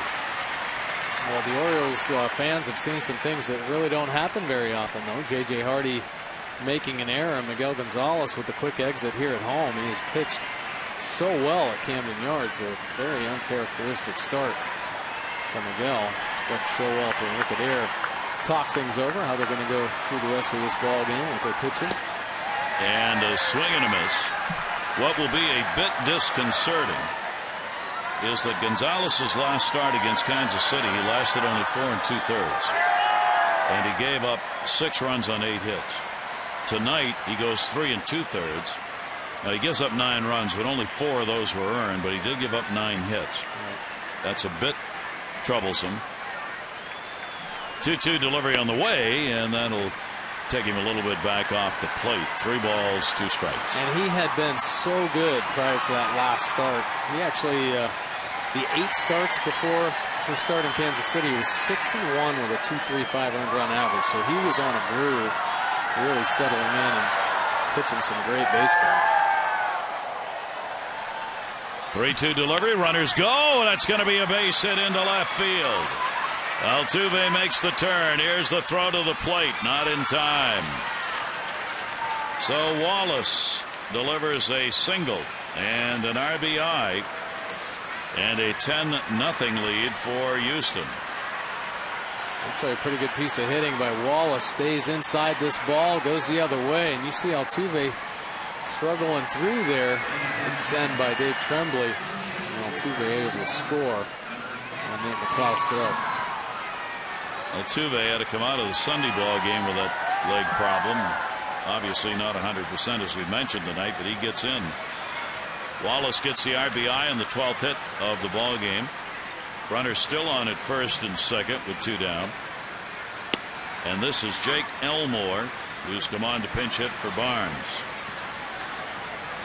Barnes, all he did was have a double, single, RBI, and 2 runs scored. Did strike out. It's certainly a big part of this offense tonight. And the pitch taken, a 1-ball, 1-strike count. Jake Elmore, he got the start Sunday at second base, just his 4th start of the season. 333 off lefties this year. And he puts it in the air to right. Nick Markakis has it lined up, and that will do it. But another run in.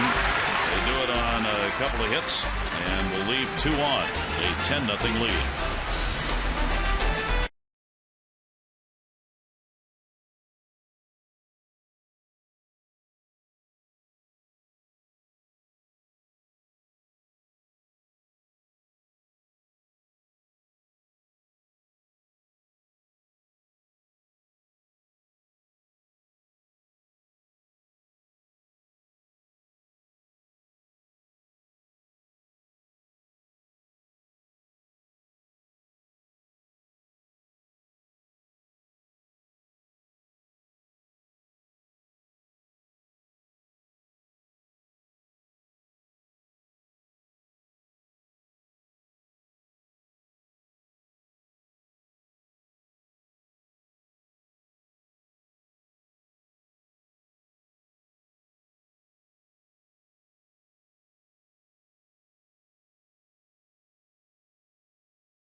East wins page. Dustin Pedroia had been struggling 3 for 39 since the All-Star break. He had a 2 for 4 and a 2-run homer in the ball game last night against Seattle. He's 1 for 3 with an RBI tonight. Seattle leads Boston 3-2. Rays, I mean, unbelievable numbers. They have won 10 consecutive series. They're 21-4 in July with a 2.36 ERA. You got to go back to 1916 to find a team with a better win percentage in July. It was the 1941 Yankees. Tonight, in their ball game, Arizona's leading Tampa Bay 4-0. And a great matchup to come on the West Coast tonight. Hiroki Kuroda, second in the American League with a 2.51 ERA, is going to go for the Yankees against the major league leader in ERA, Clayton Kershaw, with a 1.96. Well, that should be a fun pitching duel to watch. It'll probably end up being 10-11 or something like that. But yeah, Kuroda's been outstanding for the Yankees, and really one of the keys while they're still kind of partially there. They're not totally out of the race yet. Elmore, who came on a pinch hit, stays in the ballgame in left field. Hose goes to center from right, and Grossman goes from left to right. So Elmore, Hose, Grossman, left to right in the outfield. Steve Pearce, a single, returning to the Orioles roster today. And it looks like Friday is going to be the day for Major League Baseball's announcement on all of this issue with A-Rod and the names of those who were involved in the Florida biogenesis case. Major League Baseball has told the Players Association who the players are, what the suspensions are going to be. They gave them a couple of days to talk to the players, and then Friday, I guess it's all coming out. Yeah. So we'll have another go around with that. 1 ball, 1 strike count on Pearce, and that one is going to be fouled away. Yeah, and from what you hear, it doesn't seem like there's going to be much of a fight put up by most of the players. Yep. Only A-Rod. Right. And A-Rod's case may be treated differently than the others, with more violations of different kinds, not just a drug policy violation, but a violation of what he was doing, dealings maybe, with biogenesis. We'll see. That ball is fouled away by Pearce. Pearce, McLeod, Manny Machado due up for the Orioles here in the 6th inning. Tigers obviously feeling their shortstop may be in trouble. Cut their deal to get themselves a shortstop to have on hand. In case Peralta's name and a suspension comes out of the investigation.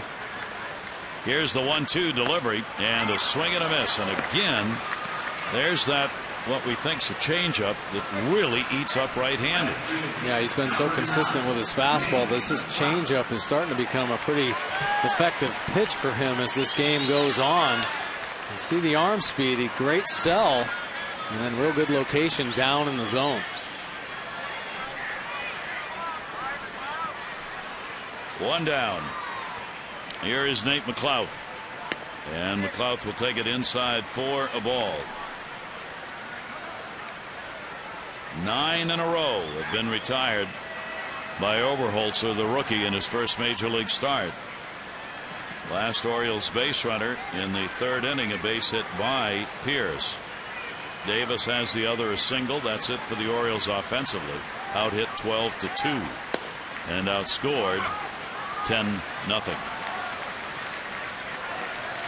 Rodriguez in the bullpen. Francisco Rodriguez for the Orioles.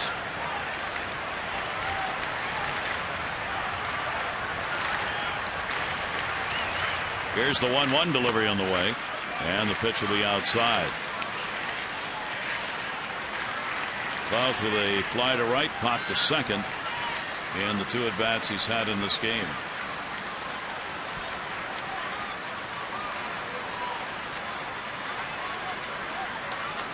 Two-1 delivery. Nate will take it, and it will miss, and the count goes to 3-1. Oberholzer up to 71 pitches thrown so far. It's pretty efficient. Here's the 3-1 delivery, and that'll be popped up. Behind second base, shortstop. The eye is there, and he's got it. And there are 2 down. When the Orioles win, everybody wins, and all season long, when the Orioles win and score 5 or more runs, you get 50% off regular menu price online orders at papajohns.com by entering promo code Orioles5. Better ingredients, better pizza. Papa John's, valid at participating Baltimore area Papa John's. Gary Thorne and Mike Bordick with you here at Camden Yards tonight. Astros put on an offensive show early in the ball game, and their rookie Oberholzer making it stand up. 2 down, nobody on. Manny Machado 0 for 2, 0 for his last 13. Try and get off that one right here. 0-1 delivery, and that's popped up. And again, the shortstop. Villar's there, and he's got it. And another clean inning. So Oberholzer holding the Orioles down, and a 10-0 Astros lead.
For Miguel Gonzalez, just 3 2/3 innings. He would pick up 5 strikeouts in the effort, but 9 hits.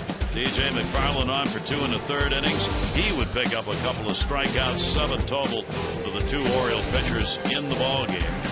10-0 Astros, and the Orioles go to the pen. Yeah, Francisco Rodriguez now coming in relief. 28th appearance this year. And 1.35 earned run average. He does have 27 strikeouts with 10 base on balls on the season. He got 10 saves, 10 opportunities. Opponent batting average just 194. Lefties just .094. Righties much better at 325. Rodriguez on for McFarland. A run, 3 hits, 2 1/3 innings for TJ McFarland. And gets the face here in the 7th inning. The tough bottom part of the order. Matt Dominguez, a 3 for 3, 3 singles, 2 runs scored at RBI. Grossman, and then the top of the order, Villar. The Orioles have not had a runner in scoring position in the ball game. They've not had a runner in second base, period, here. And the pitch is in there for a strike. So Dominguez, a big ball game. That's 4 hits and 7 at bats in these 2 games. Rodriguez, 3rd outing for the Orioles. 0-1 delivery. And that'll be taken outside. 1 ball, 1 strike count.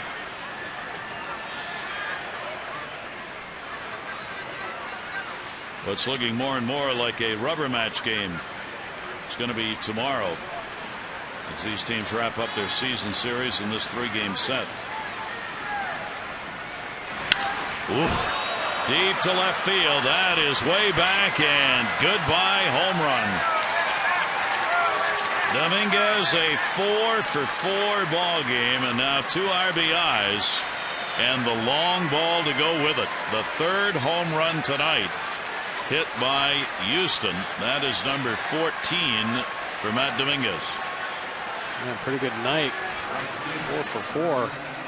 Puts the icing on the cake right here. An elevated fastball from Rodriguez. And he gets on it and drives it out to left field. You've seen one of the problems already regarding Rodriguez. He throws that fastball and hitters just wait for it. He's now given up 2 home runs in the 2+ innings that he's worked. And in each case, it was the case of a hitter just waiting, dead red. Yeah. Well, he has a great changeup. And that's his pitch to lefties. 0-1 delivery, and the swing and a miss by Grossman. One of the 3 home runs tonight by Houston. A 2-run shot that came in the second inning.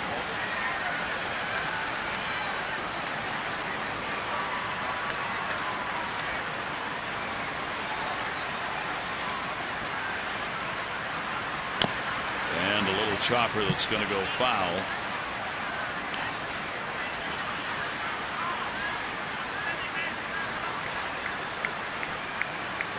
Grossman got his first home run out onto Utah Street, the 71st ball ever hit out there. 5 this year, all by opponents against the Orioles.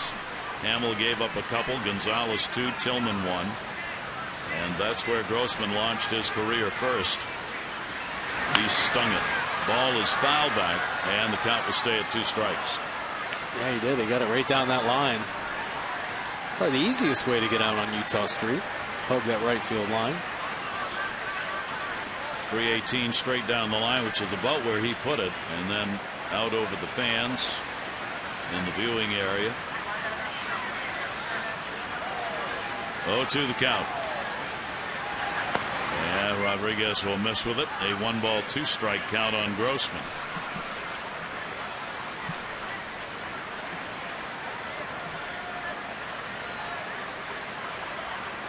Well, Rodriguez being asked here to put a couple of innings in, perhaps.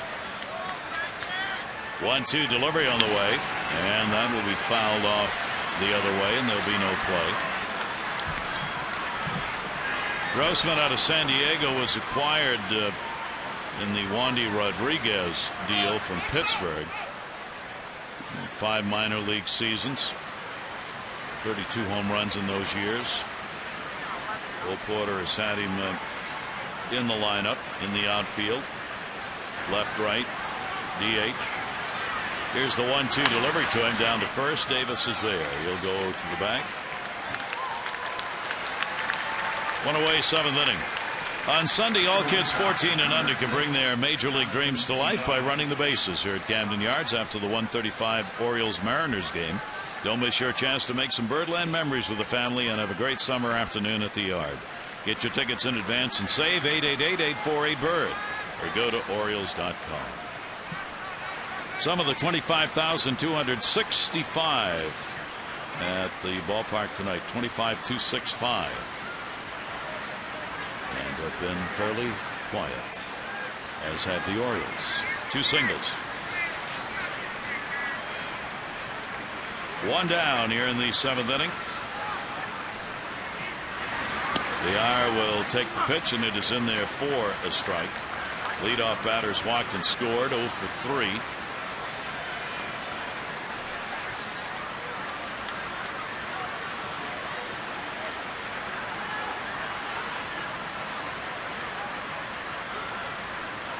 On delivery by Rodriguez to him, and a big swing and a miss.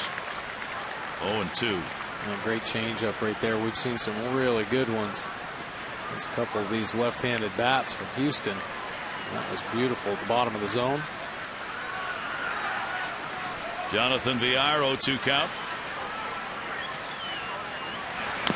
And he'll fight it off.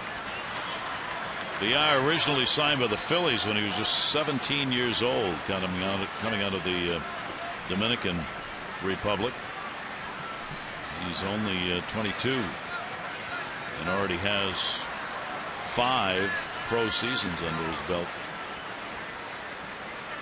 And learning how to play at the big league level. Big reason why Bo Porter brought Dave Tremblay over here. Tremblay really good, and you had talked about how influential he was on Bo Porter's career as a player. And I think Bo Porter realized that he was going to have a lot of young guys that he needed to teach how to play at the big league level, and Dave Tremblay certainly helped him there. 0-2 count. Rodriguez delivery to him, and that will miss inside. 1 ball, 2 strike count on Villar. 1 down. Ho's waiting on deck.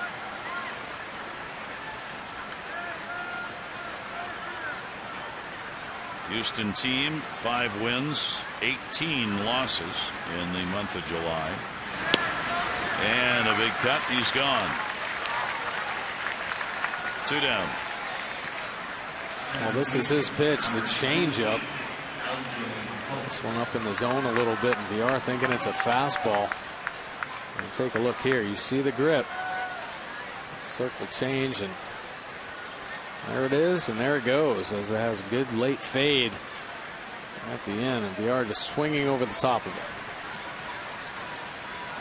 2 down. Here's LJ Hose.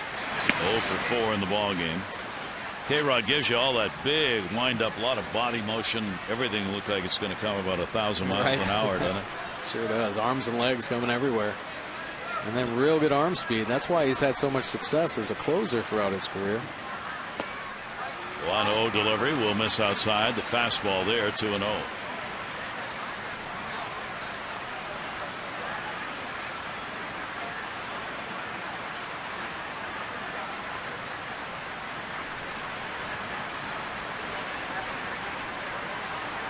And Hose takes that one to right field. Markakis. And Nick will put it away. But Dominguez getting his 4th hit of the ball game, his 14th home run, takes us to the 7th inning stretch.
In baseball history, 1912, Ty Cobb picked up his 68th hit in 137 at-bats in July, the most ever collected in a single month by a major leaguer.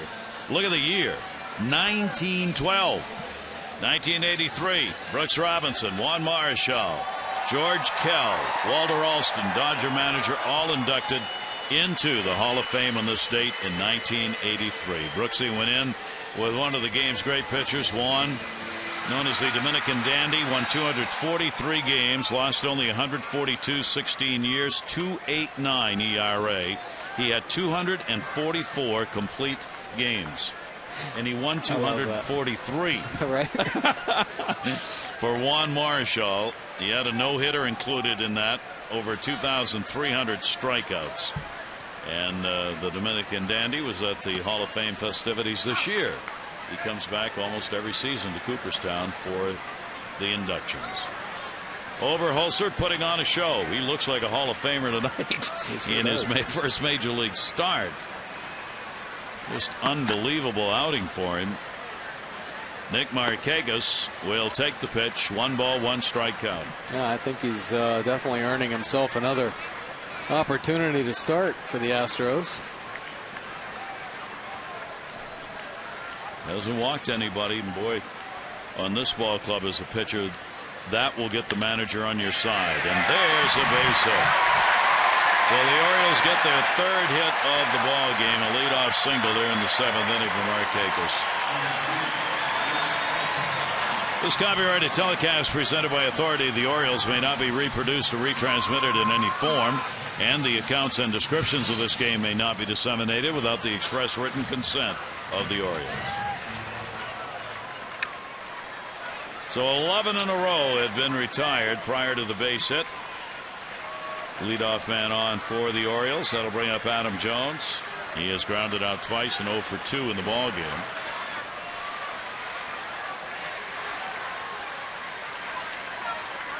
And Jones will take the pitch for a strike.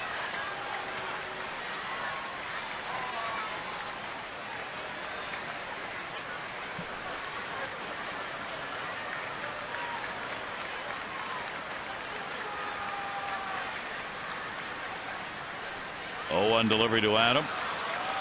He'll ate him up on that one, down and in, and the count goes to 0-2. And the changeup once again. Started Adam off with the big curve. Kind of like a slurve as it sweeps across there. Went the back door and then backed it up with a real good changeup down in the zone. 0-2 count. See if he goes with that off-speed pitch that tails away from right-handers. After he put that last one in on him.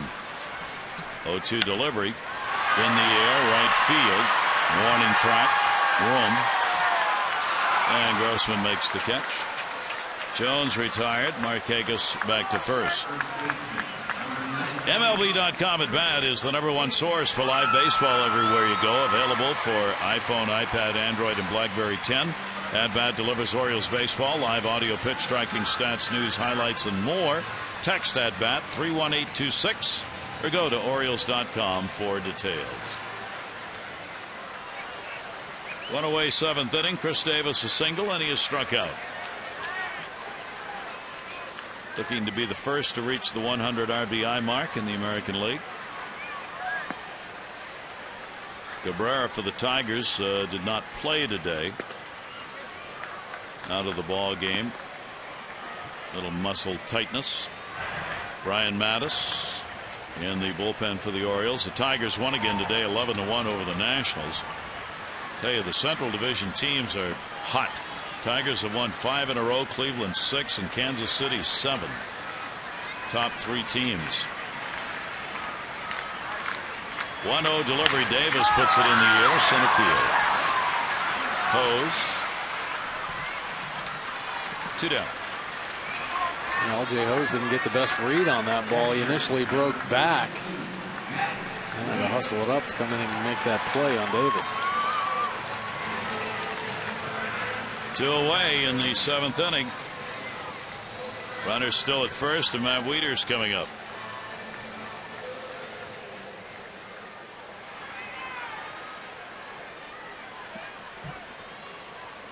Wieters has struck out twice. Matt hitting at .239 on the year. They're not holding the runner Markakis at first. And Wieters will take the pitch for a strike.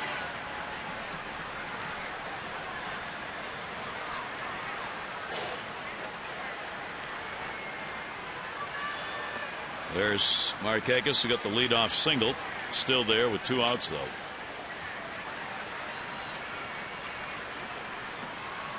Oh, 1 delivered. And that will miss for a ball.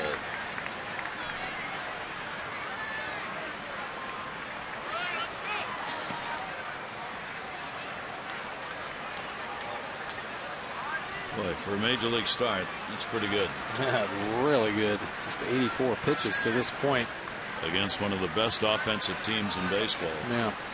Well, one thing that manager Bo Porter is probably looking at, especially with some of his younger pitchers, are does he have a repeatable delivery? And I think he's proving that he has that because he's consistently throwing strikes, getting ahead of hitters, and going to his off-speed pitches when he has to. He's got a good changeup that's been effective for him, but his fastball primarily, and he's just been aggressive around the zone with it. He's able to really keep this Orioles offense at bay through the course of the ballgame. Doug Brocail, the pitching coach, and Bo Porter have been together most of the night over there. And there they are. You know they're talking about their young starter.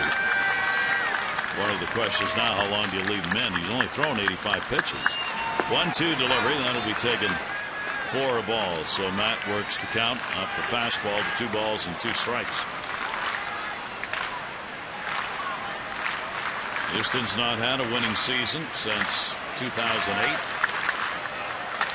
They, of course, were in the World Series 2005 when they lost to the White Sox in 4 straight. Trying to regain some of those days back in Houston. And a looper to right field, but right where they were playing it. Grossman is there to put it away. No runs on 1 hit, no errors, 1 left on. 7 complete here at Camden Yards.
Newest pitcher, Bud Norris, acquired today from the team he will pitch against. His former teammate Jordan Lyles will be on the mound against him. Our coverage on MASN HD 630 O's Extra, presented by Geico, followed by game coverage at 7.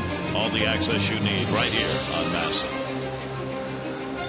Take a look at the starters for tomorrow. Of course, Bud Norris coming over in the big trade, try to help the Orioles solidify their rotation here. 6-9 on the year with a very slow earned run average of 3.93, 90 punch outs, 43 base on balls. He'll go against his former teammate Jordan Lyles, 4-4 on the year, 4.92 earned run average. Now Brian Matusz comes into the ball game. This will be his 45th appearance, 3.29 earned run average with 32 strikeouts to 12 base on balls. And that's in 38 1/3 innings. So Brian Matusz on for K-Rod, who worked an inning, a hit on the home run. No walks and a strikeout. And there's the numbers, 216 opponent batting average. So Teagarden's going to catch. Wieters is out. Garcia is going to play short. Hardy is out. Urrutia is going to go to left field. McLouth will move to center. Jones is out. But Showalter resting. Some of the starters here as we go to the 8th inning, with the Orioles trailing by a score of 11-0. 11-13-0. The Astros 0-3-1 for the Orioles. 5 unearned runs, part of the Astros attack. Miguel Gonzalez only 3 2/3. He gave up 9 runs, 4 earned on 9 hits, couple of walks, 5 strikeouts. McFarland 2 1/3, a run on 3 hits. K-Rod an inning, run and a hit, and now Brian Matusz. Altuve, and he keeps it up. Altuve's got his 2nd hit. He'll make the turn and stay. Urrutia out there in left field. Leadoff single in the 8th inning. Time to text in your vote for the AT&T Player of the Game. Here are the candidates. Robbie Grossman, he had a 2-run homer in the ball game. Chris Davis, who's delivered one of the Orioles hits, a single 1 for 3, and Jason Castro, 2 doubles and a grand slam home run and a walk. Text in your vote, A, B, or C, 318-26. Grossman is homered. Castro with the big blow on that grand slam, and Dominguez a solo shot in the 7th inning. And the pitch will be taken inside. So Castro's trying to make it a perfect night in his 4th plate appearance. Walk, homer, 2 doubles.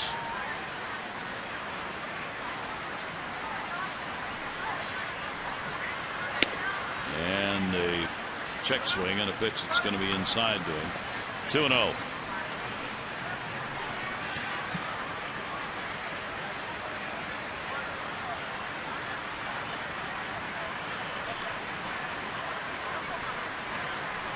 Never had a 4-hit ball game. Pitch will be taken inside. He has a new mark in RBIs at 4. He had 3 previous times, and gets his first career grand slam. Pretty good night's work. 3-0 count. Altuve on at first base. 3-0 delivery to him, and he'll take the strike.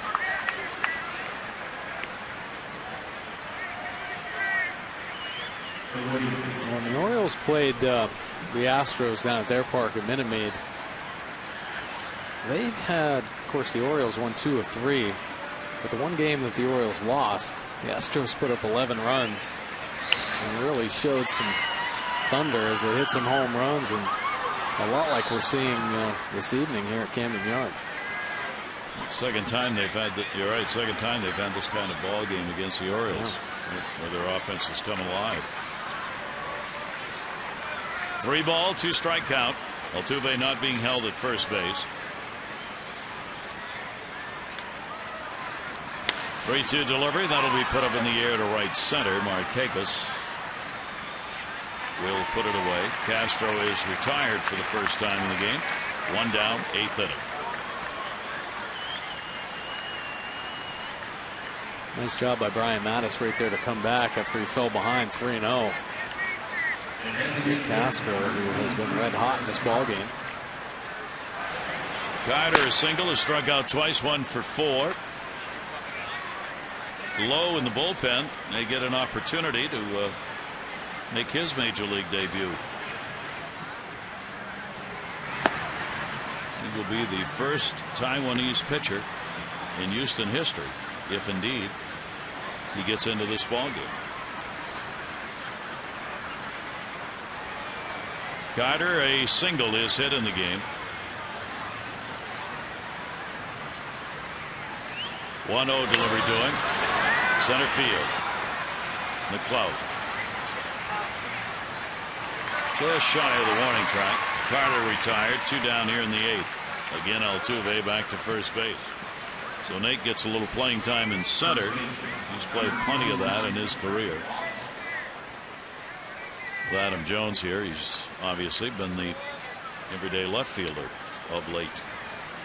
Wallace coming up. He has singled, struck out twice and popped out. Got an RBI on the base that he had in the 6th inning.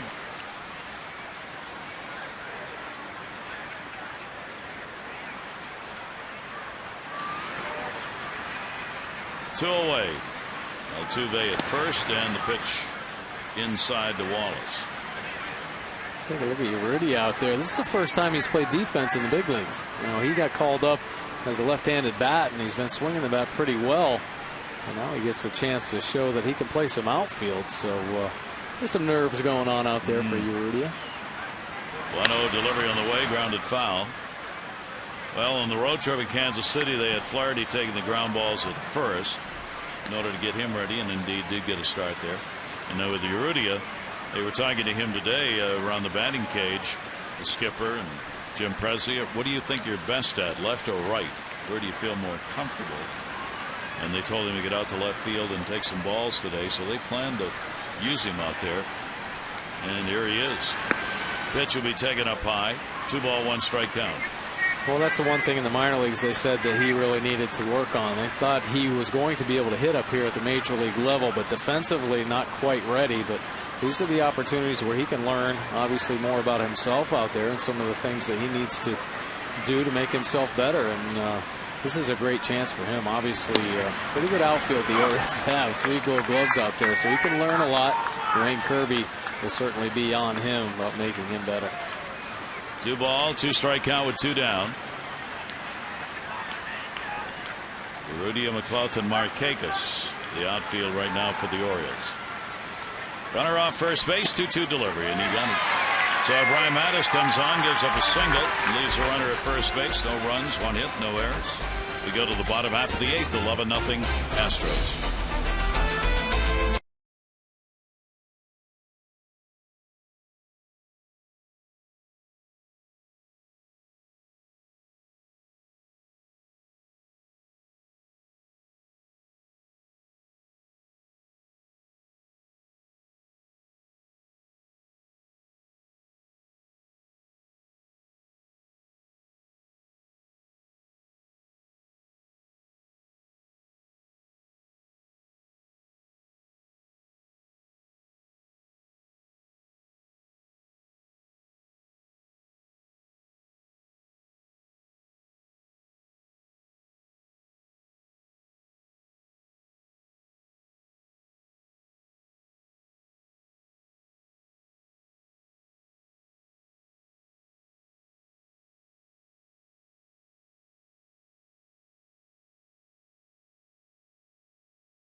Cross Blue Shield contributes $50 to the Y of Central Maryland's Fit and Fun program.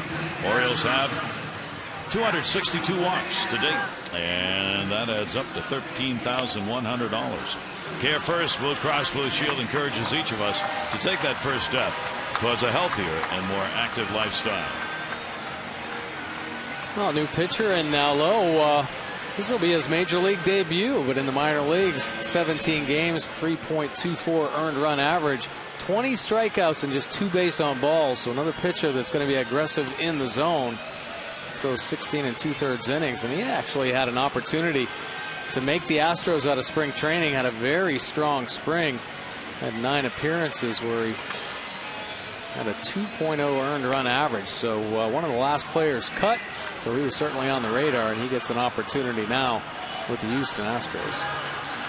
Cha-Chun Low is 27 years old, also from Taiwan. Of course, is Wei-Yin Chen. He just turned 28. Chen out of Taiwan, played there 2008 through 2011 before coming over to the Orioles. Lowe has been involved in pro ball only here in the States. He went to Chinese Cultural University, and then after completing college signed the professional contract. So his work has been here in the States as far as playing baseball is concerned. And the pitch will be taken for a strike. So the first time when he's born in an Astros jersey is now in the books. Casilla getting his first at bat in the ball game, coming on to play short. 0-1 count. Bo Porter getting the baseball for his pitcher. First major league pitch thrown and a strike. Casilla with Roberts waiting on deck. Right-handers 0-1 delivered, and that'll be fouled off the fist and back. 0-2. Pretty good fastball there from Lowe at 94 miles an hour. Good location too as he ran it in on Casilla.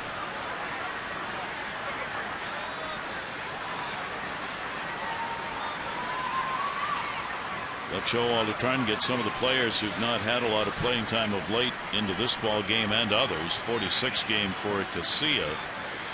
The switch hitter, the 0-2 delivery to him, and that will miss. Casilla hitting .250 right-handed, .226 left-handed. He's had only 1 home run, and it's been from this side of the plate.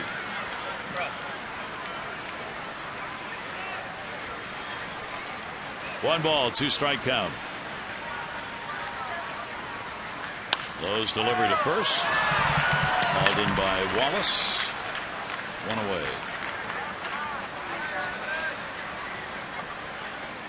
A very uncomplicated side of the scorebook for the Orioles. Not a lot of marks. Davis a single. Second inning. Pierce single third. Markakis single seventh. 11 in a row retired between the second and third hits. No walks in the ball game. Oberholzer in his major league start. First one, looking for the win.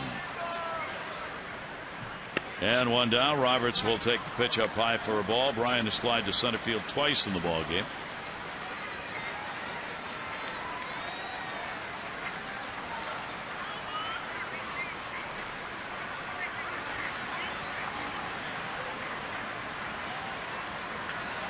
Lowe's 1-0 delivery to him. Roberts center field. Is it going to be in the yard? 400 feet away it is. Hose conducting a bit of Cirque du Soleil on his way to make the catch. Yeah. He went about 3 different ways on this. Brian Roberts hammers this ball. Good first step, but he gets turned and then has to come back around the other way. Good concentration, though, to stick with it. He thinks it's going to fade, but it comes back over that right shoulder. That's the double head fake right there. Makes the play. Touchdown! But he made the catch. So Roberts 3 times to center in the ball game. 2 down. Here's Pierce. He is singled and struck out. And the pitch outside for a ball.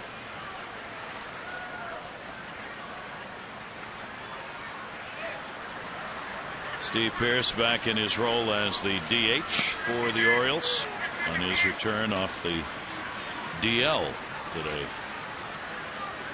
1-0 delivery to him and a called strike.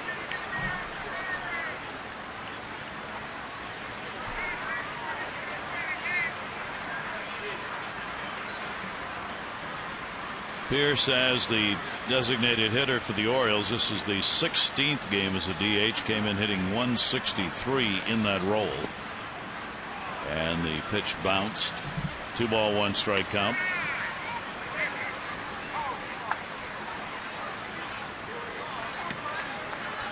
Orioles have had 13 different DHs this season. Combined .202 average.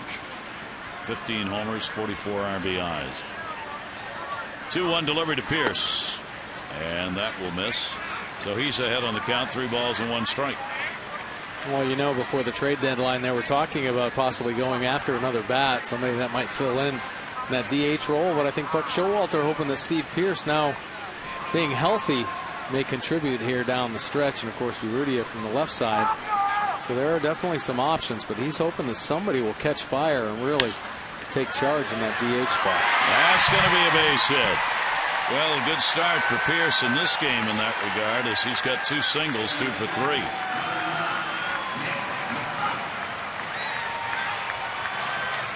Oriole bullpen active. Troy Patton's ready to go in the 9th inning.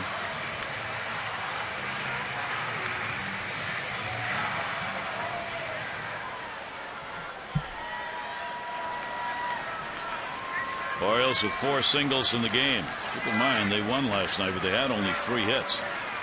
4 runs on 3 hits in that ball game. There, however, they did get a Davis home run that accounted for the game-winning RBIs. Low 0-1, 2 away.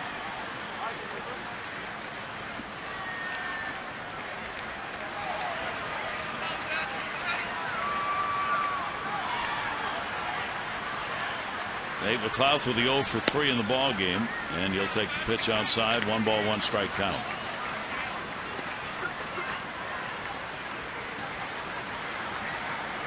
Thinking about Lowe coming over from Taiwan, as did Wei Chen. The growth of baseball worldwide over the last 10-15 years, really phenomenal. And the World Baseball Classic has added to that. 1 ball, 1 strike delivery, foul back. In the United States, folks don't get too excited about the World Baseball Classic because they've got the regular season right around the corner. But for other countries, the World Baseball Classic is a big deal. for the Dominican, for Puerto Rico. I mean, for teams even like from Israel, it's their one chance to be in international play now. It's out of the Olympics, baseball is. Yeah. It's a big deal for them, and it really has rejuvenated the game in some places and generated first-time interest in others. Under the glove, going to be a tough play. Bounce, didn't get it. That'll be an infield hit. Good try by the shortstop Villar. Ball that looked like Lowe might have a play, the pitcher on it, but once it got by him, no chance. Yeah, broke Nate McLouth's bat. Villar ranging over on the other side of second base, but a great pick. Nate McLouth hustling it out down the line. A real close play right there. Nice pick by Wallace. Ryan Flaherty is going to come on as the pinch hitter. And the Orioles have a runner at second base for the first time tonight. 5 hits, all singles. Flaherty appearing in his 62nd game. 183 at bats. 2 down, 2 on. Lowe's delivery fouled straight back. We were talking about the international signings and things like that. The World Baseball Classic. So many teams now in Major League Baseball have gotten more aggressive, sending scouts abroad to search out players like Wei-Yin Chen and other players from other countries, because there are talents out there, and what the World Baseball Classic does is exposes them to what they're capable of doing. So just gives everybody more opportunities to pick up some key players that could potentially help them. Obviously, Wei-Yin Chen was huge, a huge sign for the Orioles internationally. And it also gives these players from other countries like that a chance to see exactly what the competitive level really is that they're vying for and what they have to do to get there. 0-2 count. Flaherty 2 for 3 as a pinch hitter this season. 0-2 delivery by Lowe, and he got it. So a successful first time on the mound for Che-Jin Lowe, and the Orioles will leave a couple on.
Orioles baseball on MASN is brought to you by Chevrolet.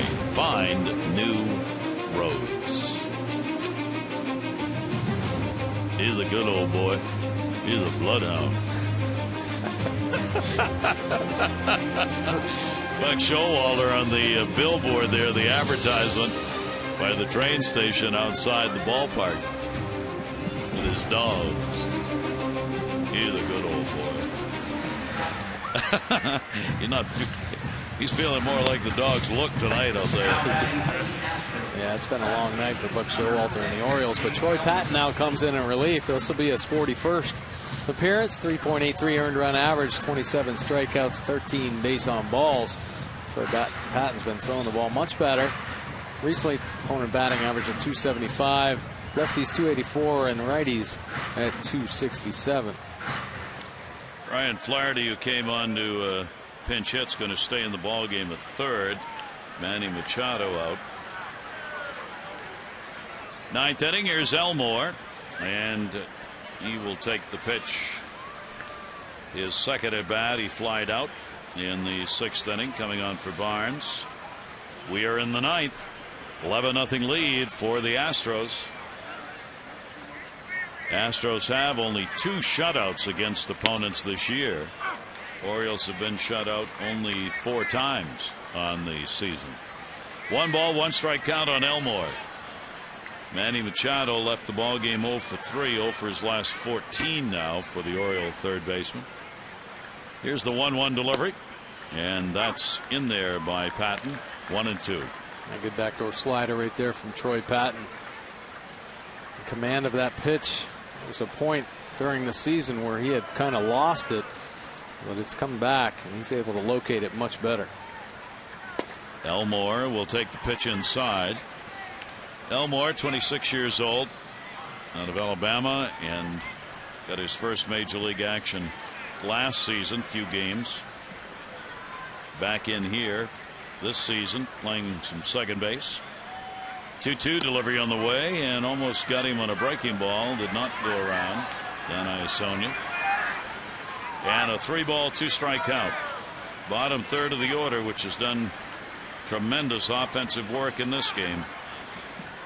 This number 7 spot's had a double, single, 2 runs scored, and an RBI. Dominguez on deck, 4 for 4. Ball put in the air to center. McLeod coming, diving, nice catch. Nate McLeod lined it up, put it away. And that's why he's nominated for the Heart and Hustle Award here. It's 11-0 in the 9th inning, and look at this effort by Nate McLeod. Great first step. Good read on that pitch off the end of the bat. And he makes a fine play coming in. Those are the type of plays really that separate players, I think. When there are blowout games and you continue to play hard, continue to keep your focus and be professional. And Nate McLeod proving it again. Here's Dominguez. And he's looking for a 5 for 5 ball game. 3 singles, a home run, 3 runs scored, and 2 RBIs for Matt Dominguez, 23-year-old out of Van Nuys, California.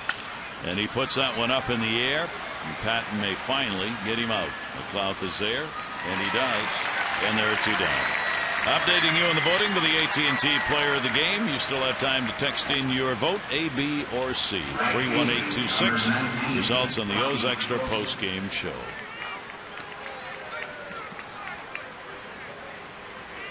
Two away in the 9th inning.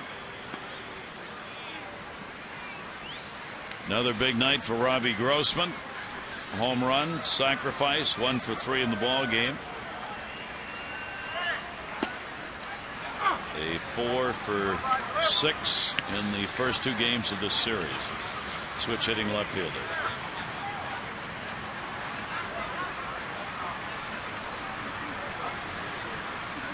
Patton with the 0-1 delivery, and that'll be taken inside. Cisnero in the bullpen for the Orioles.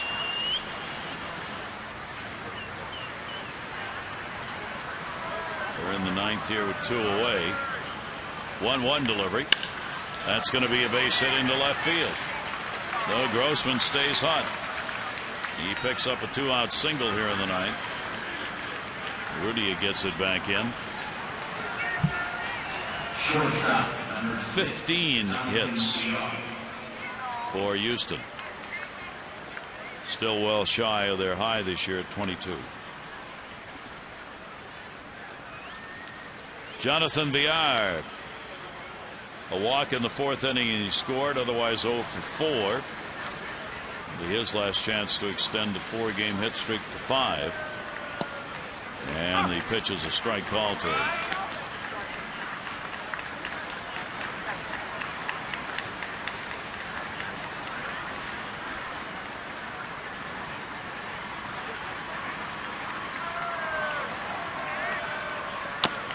Off the plate. Davis. The flip. The speedy runner. The R's out of there. Good play. No runs, 1 hit, no errors, 1 left on. We go to the bottom of the 9th inning. Orioles last chance, down 11-0.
We're coming back with those extra post game. Bottom of the 9th coming up. And Rick, unfortunately, games like this happen to your pitching. But the problem for the Orioles now, over a week old, the team all of a sudden is in a collective team slump. They can't hit. They really are. 3 hits last night in that ball game. Of course, they pulled that win out with a home run by Chris Davis. But tonight, only 4 hits for the Orioles. They're down 11-0. They've given up 15 hits and 11 runs. It's a long night so far. Bottom of the 9th coming up. Back upstairs to Gary and Mike. Jim and Rick will have a look back on this big explosive night for the Astros. Now can the Orioles get on the board and not be shut out? Another member of the bullpen, Cisnero. Yeah, they're here facing a power arm in Cisnero. This will be his 26th game, 3.48 earned run average, 40 strikeouts, 19 base on balls. Take a look at the opponent batting average, 264, lefties 274, and righties at 256. But he's got a good fastball. He can get it up there in the mid-90s. Slider, curve, and change to go along with it. And yet another player, Mike, whose first major league experience is this year. He's 24 years old, out of the Dominican Republic. Signed as an undrafted free agent back in 2007.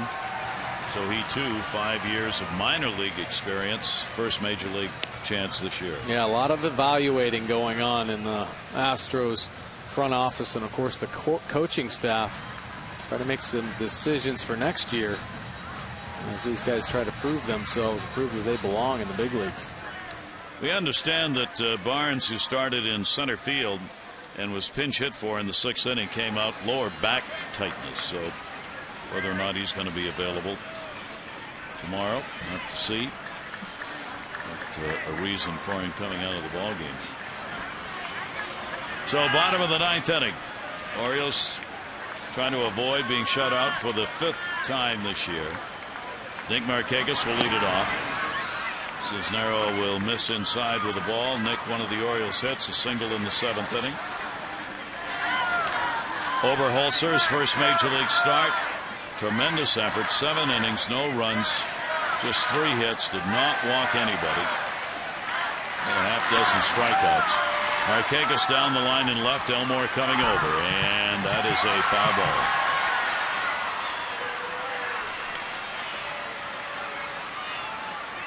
ball. Lowe, first major league appearance out of the bullpen. He worked an inning, gave up 2 hits, had 1 strikeout. Now Cisnero trying to be part of the shutout.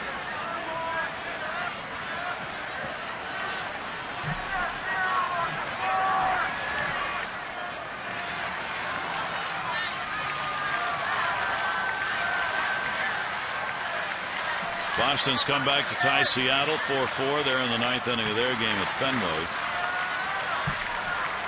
Red Sox, Tampa Bay 1-2. Orioles 3rd in the division. Tampa Bay starting a half game ahead of the Red Sox. That ball's going to go to center. Orioles will get Markakis on in the 9th inning. His 2nd hit, 2 for 4.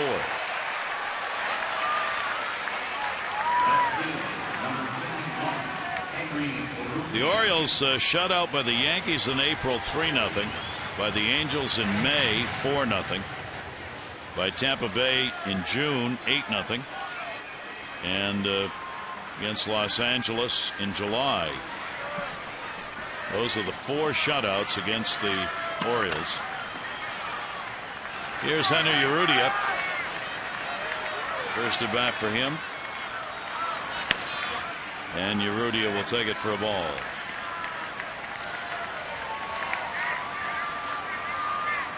Bud Norris will start tomorrow, the new member of the Orioles in the trade with the Astros, will pitch against his team immediately, one day after being traded. And the pitch taken down low, no, in their first strike. Pretty interesting how his emotions are going to be. I mean, because when you're with a team, and he had been with the Astros throughout his career, I mean, tremendous bonds with, friendships, and obviously develop a common goal or try to go out there and beat the opposing team. And just a day later, now he's got to go against the guys that he had befriended. Urrutia will foul that one away. Urrutia playing in his 9th game. He's had 28 at bats.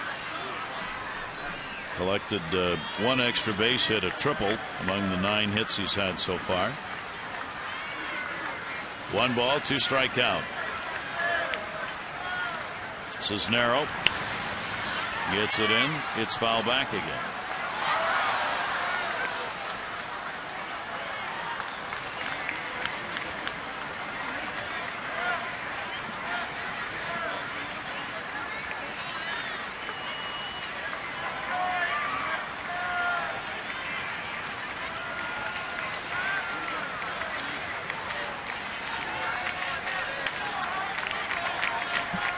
Here's the 1-2 delivery. Out. Lance Barksdale, the home plate umpire, took that one right off the mast. 1-2. Yeah, pretty clean.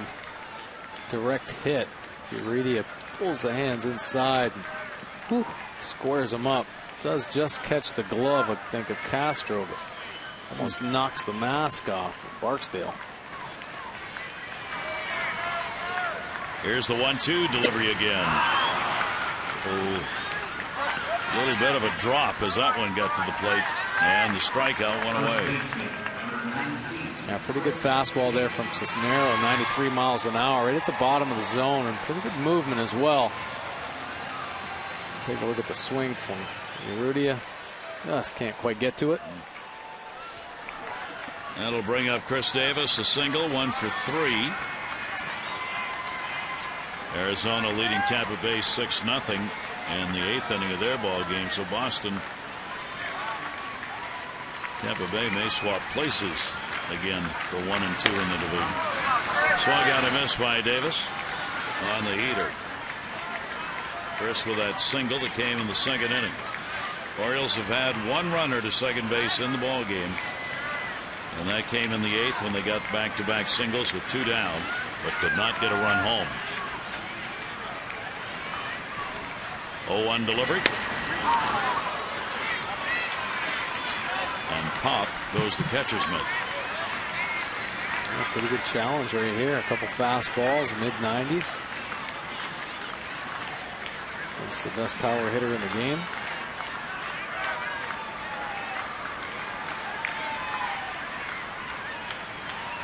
Oh, 2 count on Davis. Markakis off first. And he'll take the pitch up high.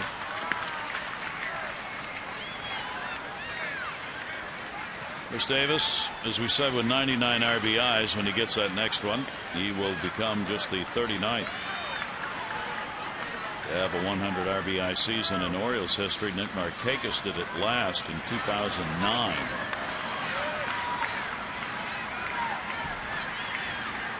One ball, 2 strike delivery. That'll be outside.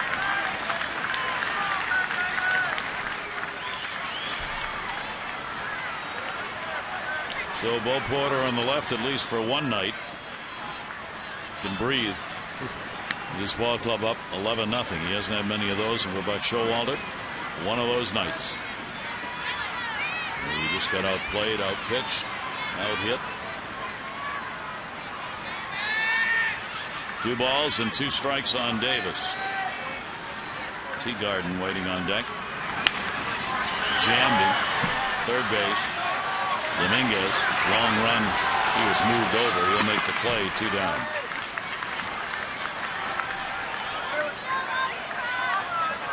Two away, bottom of the 9th inning. Teagarden will get his first at bat.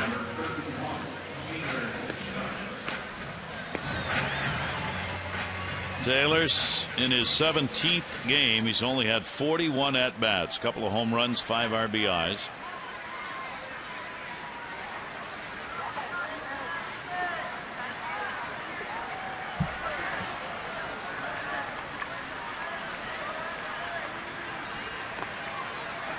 And the Orioles 1 out away from being shut out. Teagarden will take the pitch inside for a ball.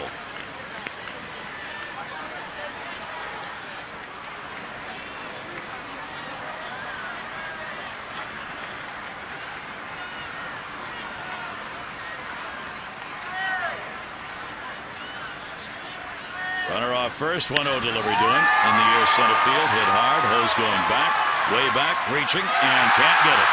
And it will be a ground rule double, so the Orioles still will not get a run.